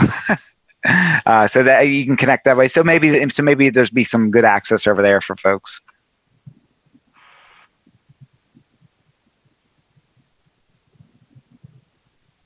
Okay. Any other comments, concerns? All right, let's wrap this program up. Let's go back to the official vote for the Monroe Road versus the CSX alignment on the far, what would that be? Far eastern side of town. Should we have a full screen and not, unless people need the visual? Do you want me to stop sharing? Yeah, I think we've talked through this enough. So yeah, okay. I'll start off the voting and I'll say I'm in favor of the Monroe Road alignment over the sea. Should Shayna do a roll call? Like, should there be a motion? Yeah, thank you. Yes, we do need to make it a motion. Okay, I'll make the motion that we choose the Monroe Road alignment of the LPA as opposed to the CSX alternative. Second. Somebody. Thank you, Wyatt. All right, Shanna, you're up. Where'd Shanna go? Oh, there she is. Would you like to go through the roll call, Shanna? Sure, I'm here. Okay. So, Mr. Abernathy? I kind of liked the CSX alignment, but without any access to Andrew, Caroline, Navant, I will vote for Monroe Road alignment. Thank you. Mr. Blackley? Monroe Road. Thank you. Mr. Dixon seconded. Ms. Edwards? I'm for Monroe Road. Thank you. Mr. Hugh? Monroe Road, yeah. And I'm sorry, is it Hugh or Huff? It's Huff. It's Huff. I'm sorry. I've been calling you the wrong name the whole time. Mr. Husley? Monroe Road. Thank you. Mr. Johnson? Yes, Monroe Road. Thank you. Mr. Lansom? I vote for Monroe Road, which is the current locally preferred alternative for this portion of the road. Thank you. Ms. Lewis? Monroe Road. Mr. Phillips? Yes, Monroe Road. Thank you. Ms. Reeves? Monroe. Thank you. So Monroe Road passed unanimously. Oh, Mr. Dixon, you seconded. Never mind. Monroe Road passed unanimously. Wow, fantastic. Okay, thank you, everybody. Well, that was easy. Anybody else want to make a motion for anything, or should we just conclude the call right there? All right. So the next one's a tough one.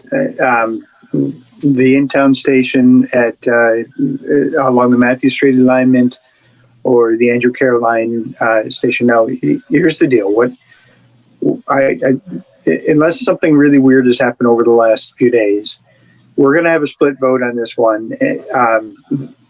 And what I would appreciate, I guess, even if we don't have a split vote, even if something doesn't, and we are accepting mail-in ballots, and we'll collect those over the next 2 weeks. And, we're going to vote early and often. Early, there you go. All right, so I would like to hear a little bit of qualifying information so that when we are formatting the presentation to the board, it's not just 7 people voted for this one and 7 people voted for that one, or whatever the ratio is. I want to be able to give people some context as to why we think one option over the other. All right. So who would like to make a motion for one option over there? Jim? I'll make a motion since someone's got to, right? We got to make it one way or the other. But I'm going to make a motion that we adopt the modified LPA because of the traffic and the parking and the pedestrian safety issues that I think are inherent in the Matthew Street plan, and also the fact that I think it creates issues for just downtown in general. So I would also like to add to that the town board should look at the possibility of using a bridge to get over 51 as opposed to doing the subterranean underneath 51. Oh boy, Jim, you make it complicated. Okay, so what can we do? Can we bundle all of that into one statement, or do we want to say modified LPA and take a vote on that and then propose that people consider? I think it'd be important for the board to look at the bridge. You know, I know they turned it maybe down at one time, but I do think that when you look at the whole picture, that the bridge should be given some more consideration. I think that should come from us. Second Jim's motion. Good motion. All right. Well, there we go. Okay, we're rolling. Did someone capture the exact wording of the motion? I record the minutes. Okay, thanks. Can you read back the verbiage, Shanna? Or can we have Jim repeat it? I've made a motion that we... Yeah, I recorded them, but I don't write that fast. Mr. Johnson motioned to approve the modified LPA because of traffic, parking, and pedestrian safety issues, and that council look at the bridge over versus under. And then Mr. Blackley seconded. Is that close? That's good enough. Perfect once I listen to it back. Promise. All right. Shanna, you're up. You want to do the roll call? You're on mute. Okay. Sorry. Mr. Stevens? Oh, you would have to put me first. I'm going to oppose that one. Okay. Mr. Abernathy? I'm sorry. I thought you were asking for context, Bill.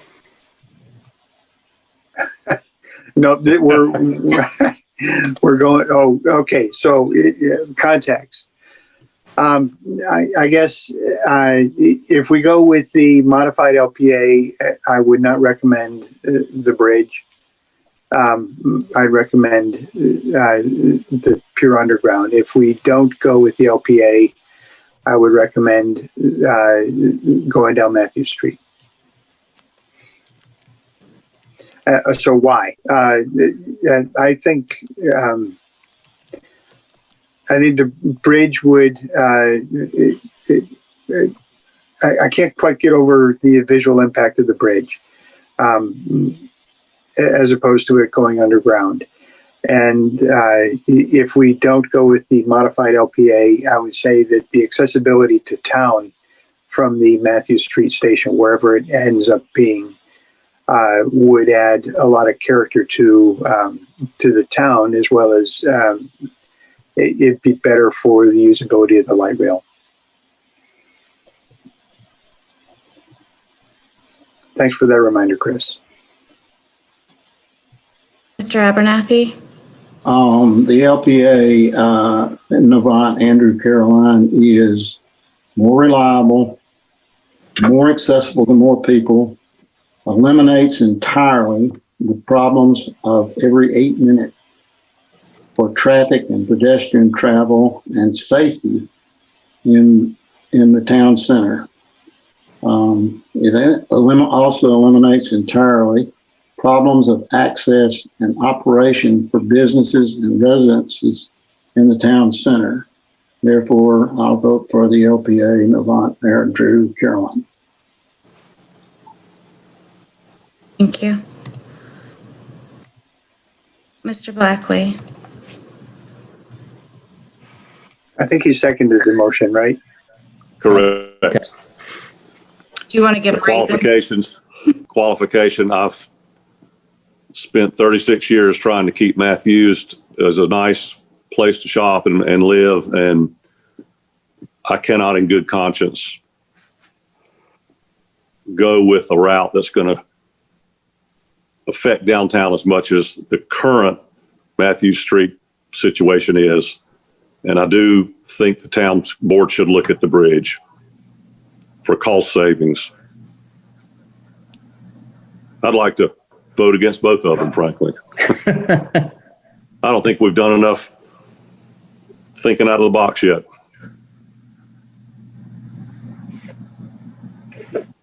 Mr. Dixon?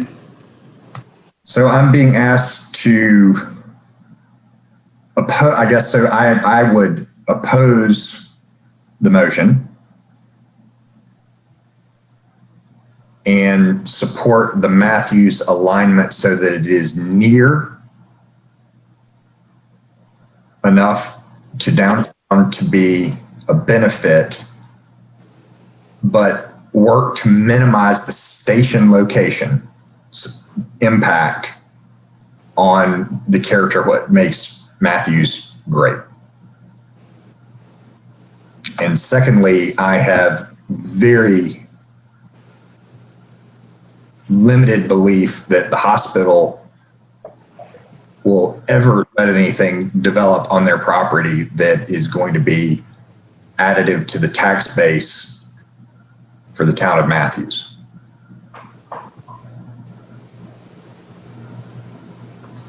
Ms. Edwards?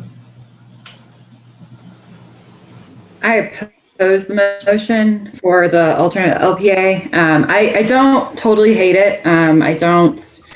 I think it's too costly. I don't think a bridge will be a good visual impact. I think there's just a lot with that I don't think it brings people close enough to downtown Matthews for visitors to really use that as a destination stop.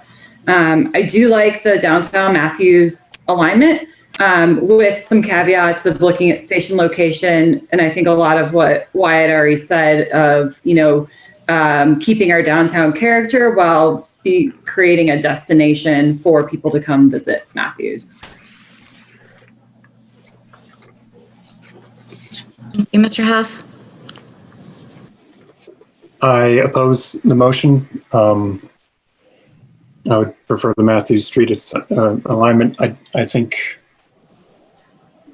the structures, whether a bridge or a tunnel, would take away from the aesthetic of downtown. I think the town vision for Trade Street would fit well with a Matthews Street alignment.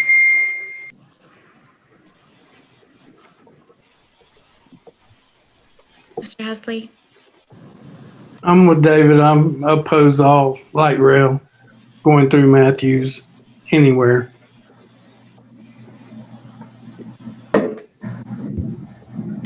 Thank you. Mr. Johnson, you made the motion. David, I'm sorry. I need to get some clarifying thoughts. So you're with David that you oppose the light rail coming through. Would you oppose this particular alignment then, as well as it was proposed by Jim? I oppose the light rail anywhere in Matthews. All right, I'll take that as an opposed to the motion that Jim stated. And the qualification is that you're opposed to the light rail period in Matthews. Right. Mr. Lansome? I would, under the current proposal, I would support the current proposal in favor of the locally preferred alternative, Andrew Caroline. Given the alternatives at East Matthews Street and the potential for disruption, traffic, etc., I would suggest, if cost is a significant issue, that we consider rationalizing the number of stations on either of the routes. Do we really need 4? Are there other ways other than tunnels and bridges in which we could reduce cost if that is a driving factor for either of the two solutions?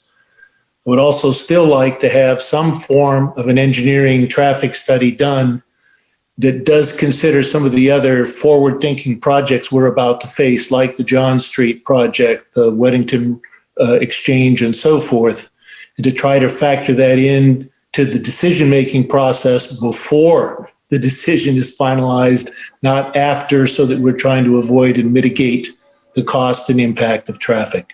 The alternative of mitigation right now is to avoid downtown altogether, which has been presented by some others.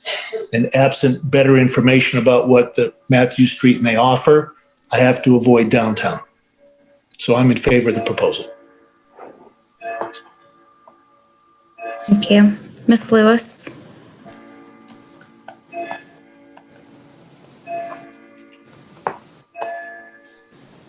I oppose the motion, and I favor the Matthew Street with what Wyatt and Natasha and Chris had to say with looking at the different places of the station and keeping with the character of downtown Matthews.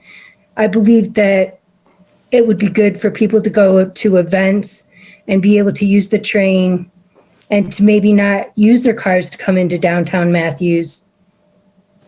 I also have I work right by Tyvola, and I work right off of Tyvola, and I saw the train construction and what the bridge did to some businesses over there. And it seemed to knock down some of the business off of, I believe it's Woodlawn, some of the business over there. It kind of destroyed that area with all the construction and whatnot. So that's my thought on that. Mr. Phillips? I oppose the motion and would support a Matthew Street alignment, primarily for the purposes of activating redevelopment and new development near and in downtown Matthews, and create change from what it is today, with an eye towards doing it better, as we've discussed previously, and done right. I would encourage the town and the governing bodies of this effort to put the line in to ensure that every effort is made to make safe station alignment where needed, and where necessary, even abandon a station suggestion, even if that meant, anywhere along the line from Monroe to CPCC. Another primary reason for supporting Matthews Street is the property tax lift from redevelopment and new development as a result of the Silver Line coming through. And finally, the cost, as it's been presented to this committee, is significantly less to make an alignment through Matthews Street. And I think improves the likelihood of approval for federal funding should the budget support an alignment going east. And if we don't have a budget supporting east, the Silver Line could not come as far as Matthews at all. So those are my reasons.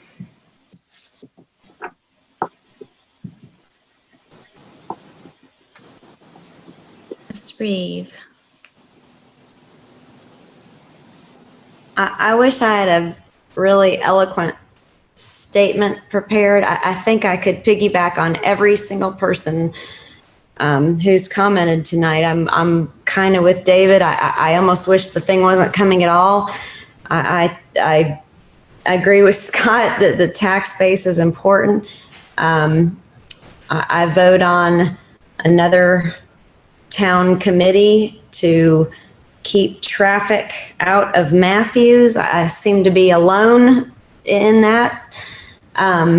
Anyway, I support the Matthews station alignment, I think, because I feel like it makes the town more of a walkable, friendly town that I love. And once again, unpopular or not, I think it pushes some traffic out of the Trade and John area. So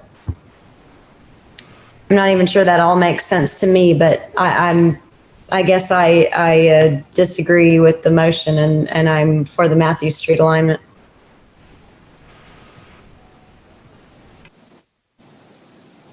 Thank you. I'm sorry, I need to count.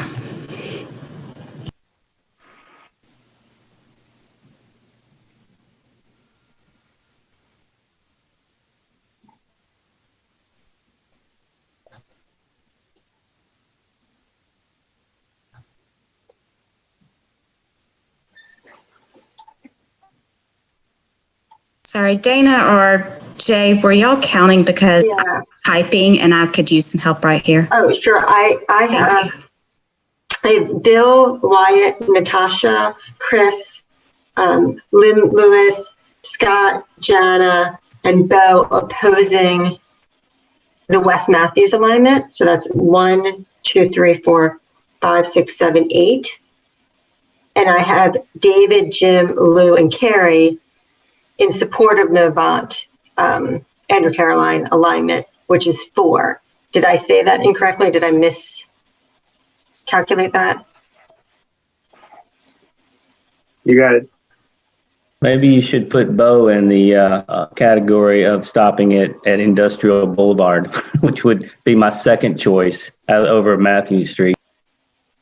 Well, I guess we'd have to make a motion to. I'll leave that to Bill to tell me how to count his vote.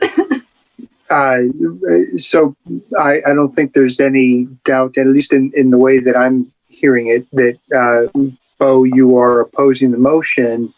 Would you like to make another motion, Bo? That would, I guess, the statement that you said you oppose it coming to Matthews, period. Would you like to make that motion? Or does he want to abstain? No, I'd make that motion. Don't build it into Matthews at all. Leave it out on Independence or somewhere else. I think, Bo, what you're saying is that originally this thing was planned to come down Independence at grade. We were all told that for a long time. And I guess that's what you're trying to say. Is that maybe it? Yeah, leave it out of Matthews altogether. Would be my motion, but I have several axes to grind. Would somebody like to second that motion?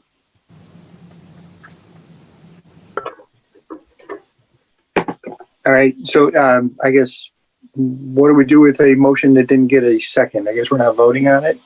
Correct. Is that the way it works? Okay. All right. Duly noted, Bo. I appreciate that input, Bo. I mean, honestly, it's an opinion that needs to be heard. I'll make sure that that's noted on the presentation. And for everybody, I know this is. I think just the weight of this conversation, the direction we're taking. If I could just kind of pontificate on it just for a minute, it weighs on me as somebody that's been asked to herd these cats, and I'm walking into it thinking, gosh, there's no wrong decision here. Jim, I know you feel differently. I know a lot of people feel differently. But that just shows that passion and that looking into it, that shows that we all care. And that's really, I think, the reason that it's hard for me. I wish I could agree with everybody.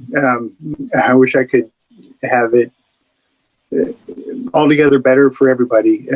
But, we're making decisions. And so, I'm sorry, blah, blah, blah. I know. But the point is that I appreciate the thoughts. I appreciate the perspectives, and I am going to make a strong point in the presentation to the town board that this didn't come to fistfights or anything like this. This was heartfelt opinions, very well formed opinions, and I think they need to be heard and considered by the board. Thank you all. Bill, we have a kind of an anomaly here. We had a motion that failed. I think, if I understand the rules correctly. That's right. Do we need a motion for something that I'm asking? I don't know. Do we need a motion for something that else? Shanna, how does that work? Yes, please. If somebody can make a motion for something else. I don't understand. I'm not sure I understand. The motion failed. So in most cases, Jay, correct me if I'm wrong here, but if the motion fails, then it goes to I don't know how, I'm going based on zoning. Is it a bad time to make a motion to adjourn? No, go for it. I'll make a motion that I think this is an excellent committee. I'm very impressed with everybody's good ideas, and I'm appreciative for Katz taking the time to work with Matthews, because Andy's got a tough job all up and down the line, and I'll be supportive of whatever the ultimate answer is, but I think the committee should be commended for wading through this correctly and I think efficiently. Second. Thank you, David. Now let's go home. I guess we really don't need a second. I mean, we've had the motion. Don't we have to finish the route? Yes, we still have to do. we have one more. Good job, Jerry. We were all up late last night. Now we're up late again. Oh, my God. Oh, geez. Hopefully these results will be faster. Okay, so let's finish it out here. So the last one is through the entertainment district, and basically we are voting on the alignment that that is kind of the slight modification on the LPA. It's an up or down vote on that one. So I'll make the motion that we approve the slight modification to the LPA to go through the entertainment district for a station at the end of the entertainment district. Second. And CPCC? Or do we have to do that separate? I wasn't going to go down to I wasn't going to talk about the CPCC at all, because honestly, Carrie, I guess the way that I was hearing it is we just didn't have a lot of passion for debating or conversing about that station. If you want to make a motion regarding CPCC, we can do that afterwards. Is that okay, Carrie? Just saying, if you were motioning to accept the LPA, including the entertainment district, we could have added NCPCC. We haven't had any discussion to the contrary is all. Well, that's a good one. That's a fair point. I think that's Can we just approve them both? That's the better motion. That's a good point. Okay. All right, let's do that. Slight modification of the LPA all the way down to CPCC. 2 stations involved. I'll second. And I'd like to add a qualifier to that before we vote, so that we work with town staff and whoever the random property owners are there to make sure that it's compatible with the overall development plan for the ENT, and that we collectively work with NCDOT.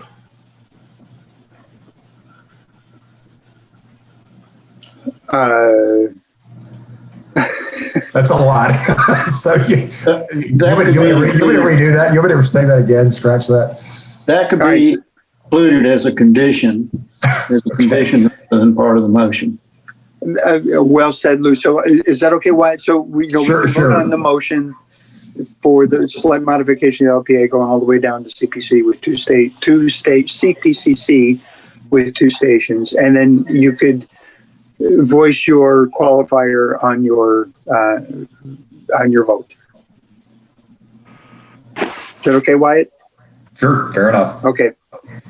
So we have a second. Back to you, Shana. Yes, so Mr. Stevens, you made the motion, and Mr. Lansom, you seconded, correct? Yes. Okay, thank you. So, Mr. Abernathy. Approve. Thank you. Mr. Dixon, do you want me to put what you put? Let me say that. Scratch that for the record.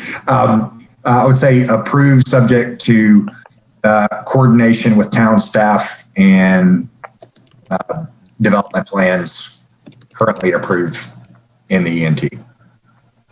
Thank you. All right, Ms. Edwards. Approve. Mr. Huff. Approve. Mr. Husley. Approve. Mr. Johnson. Approved. Mr. Lansome, second, and Ms. Lewis. Approve. Mr. Phillips. Approve. Ms. Reeve. Approve. Okay, this one's easy. This one was unanimous. Thank you. Now you're on, Jana.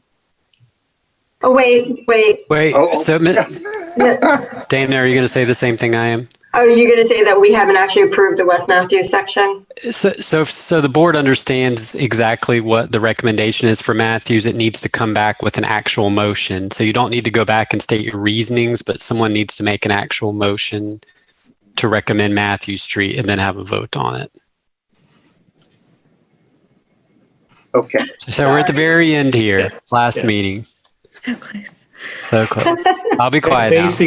Basically what we did is we voted down the one that was approved. Now we have to vote for something, which means somebody on the pro East Matthews ought to make a motion.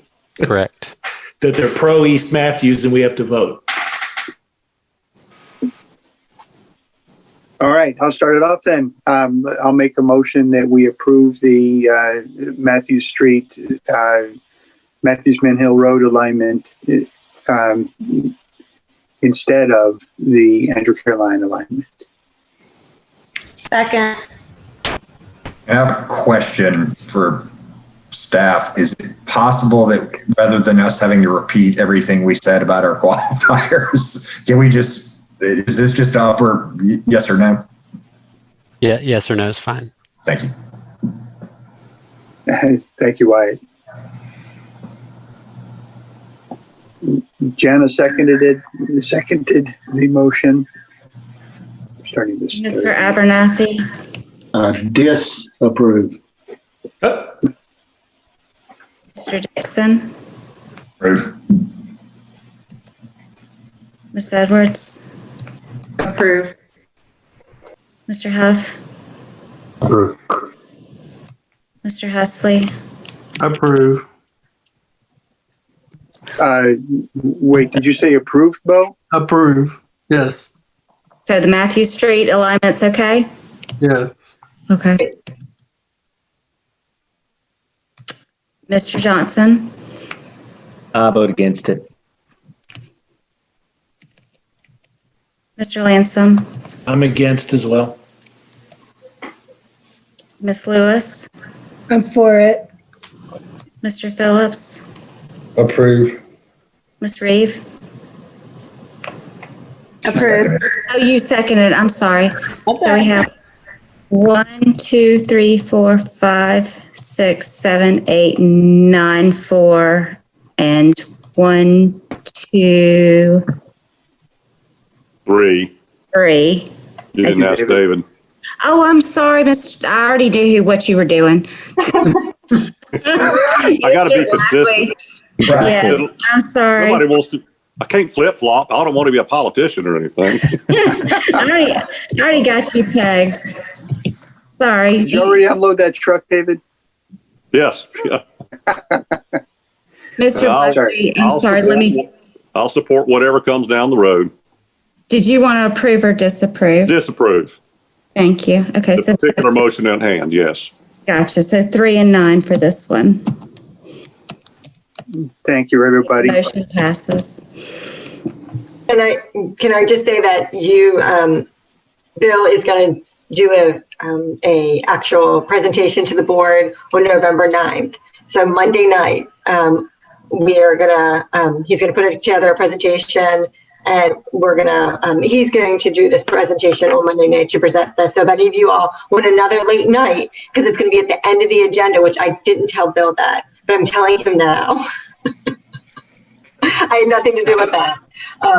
And so hopefully it won't be a terribly long meeting, but we will have some pictures and some, information for the board at that meeting. And then we're going to have a series of meetings to really dive in deep with the board.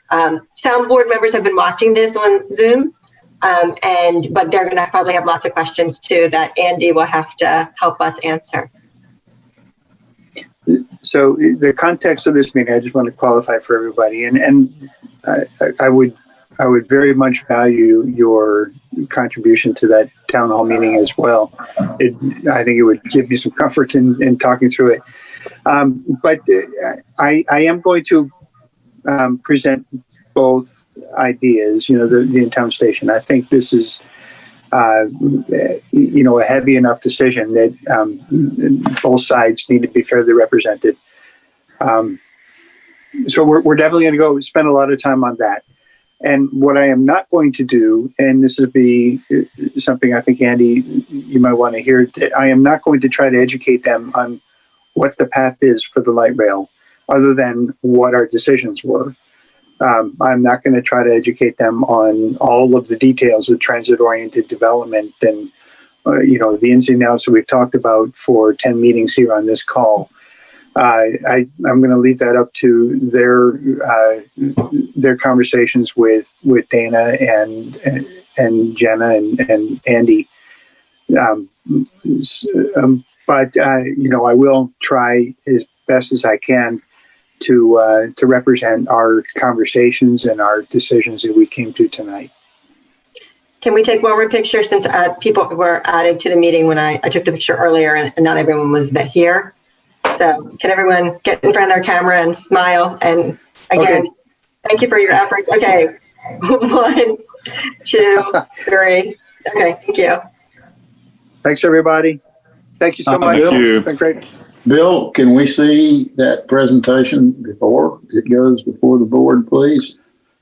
Yes, although Lou, I got to tell you, it's probably going to be minutes before. I'm going to work through a rough draft with Dana on Friday, and then I'm going to take the second half of the Monday afternoon off and work on the presentation. So, rough draft's fine. Yes, I will send it out to the team. Rough draft.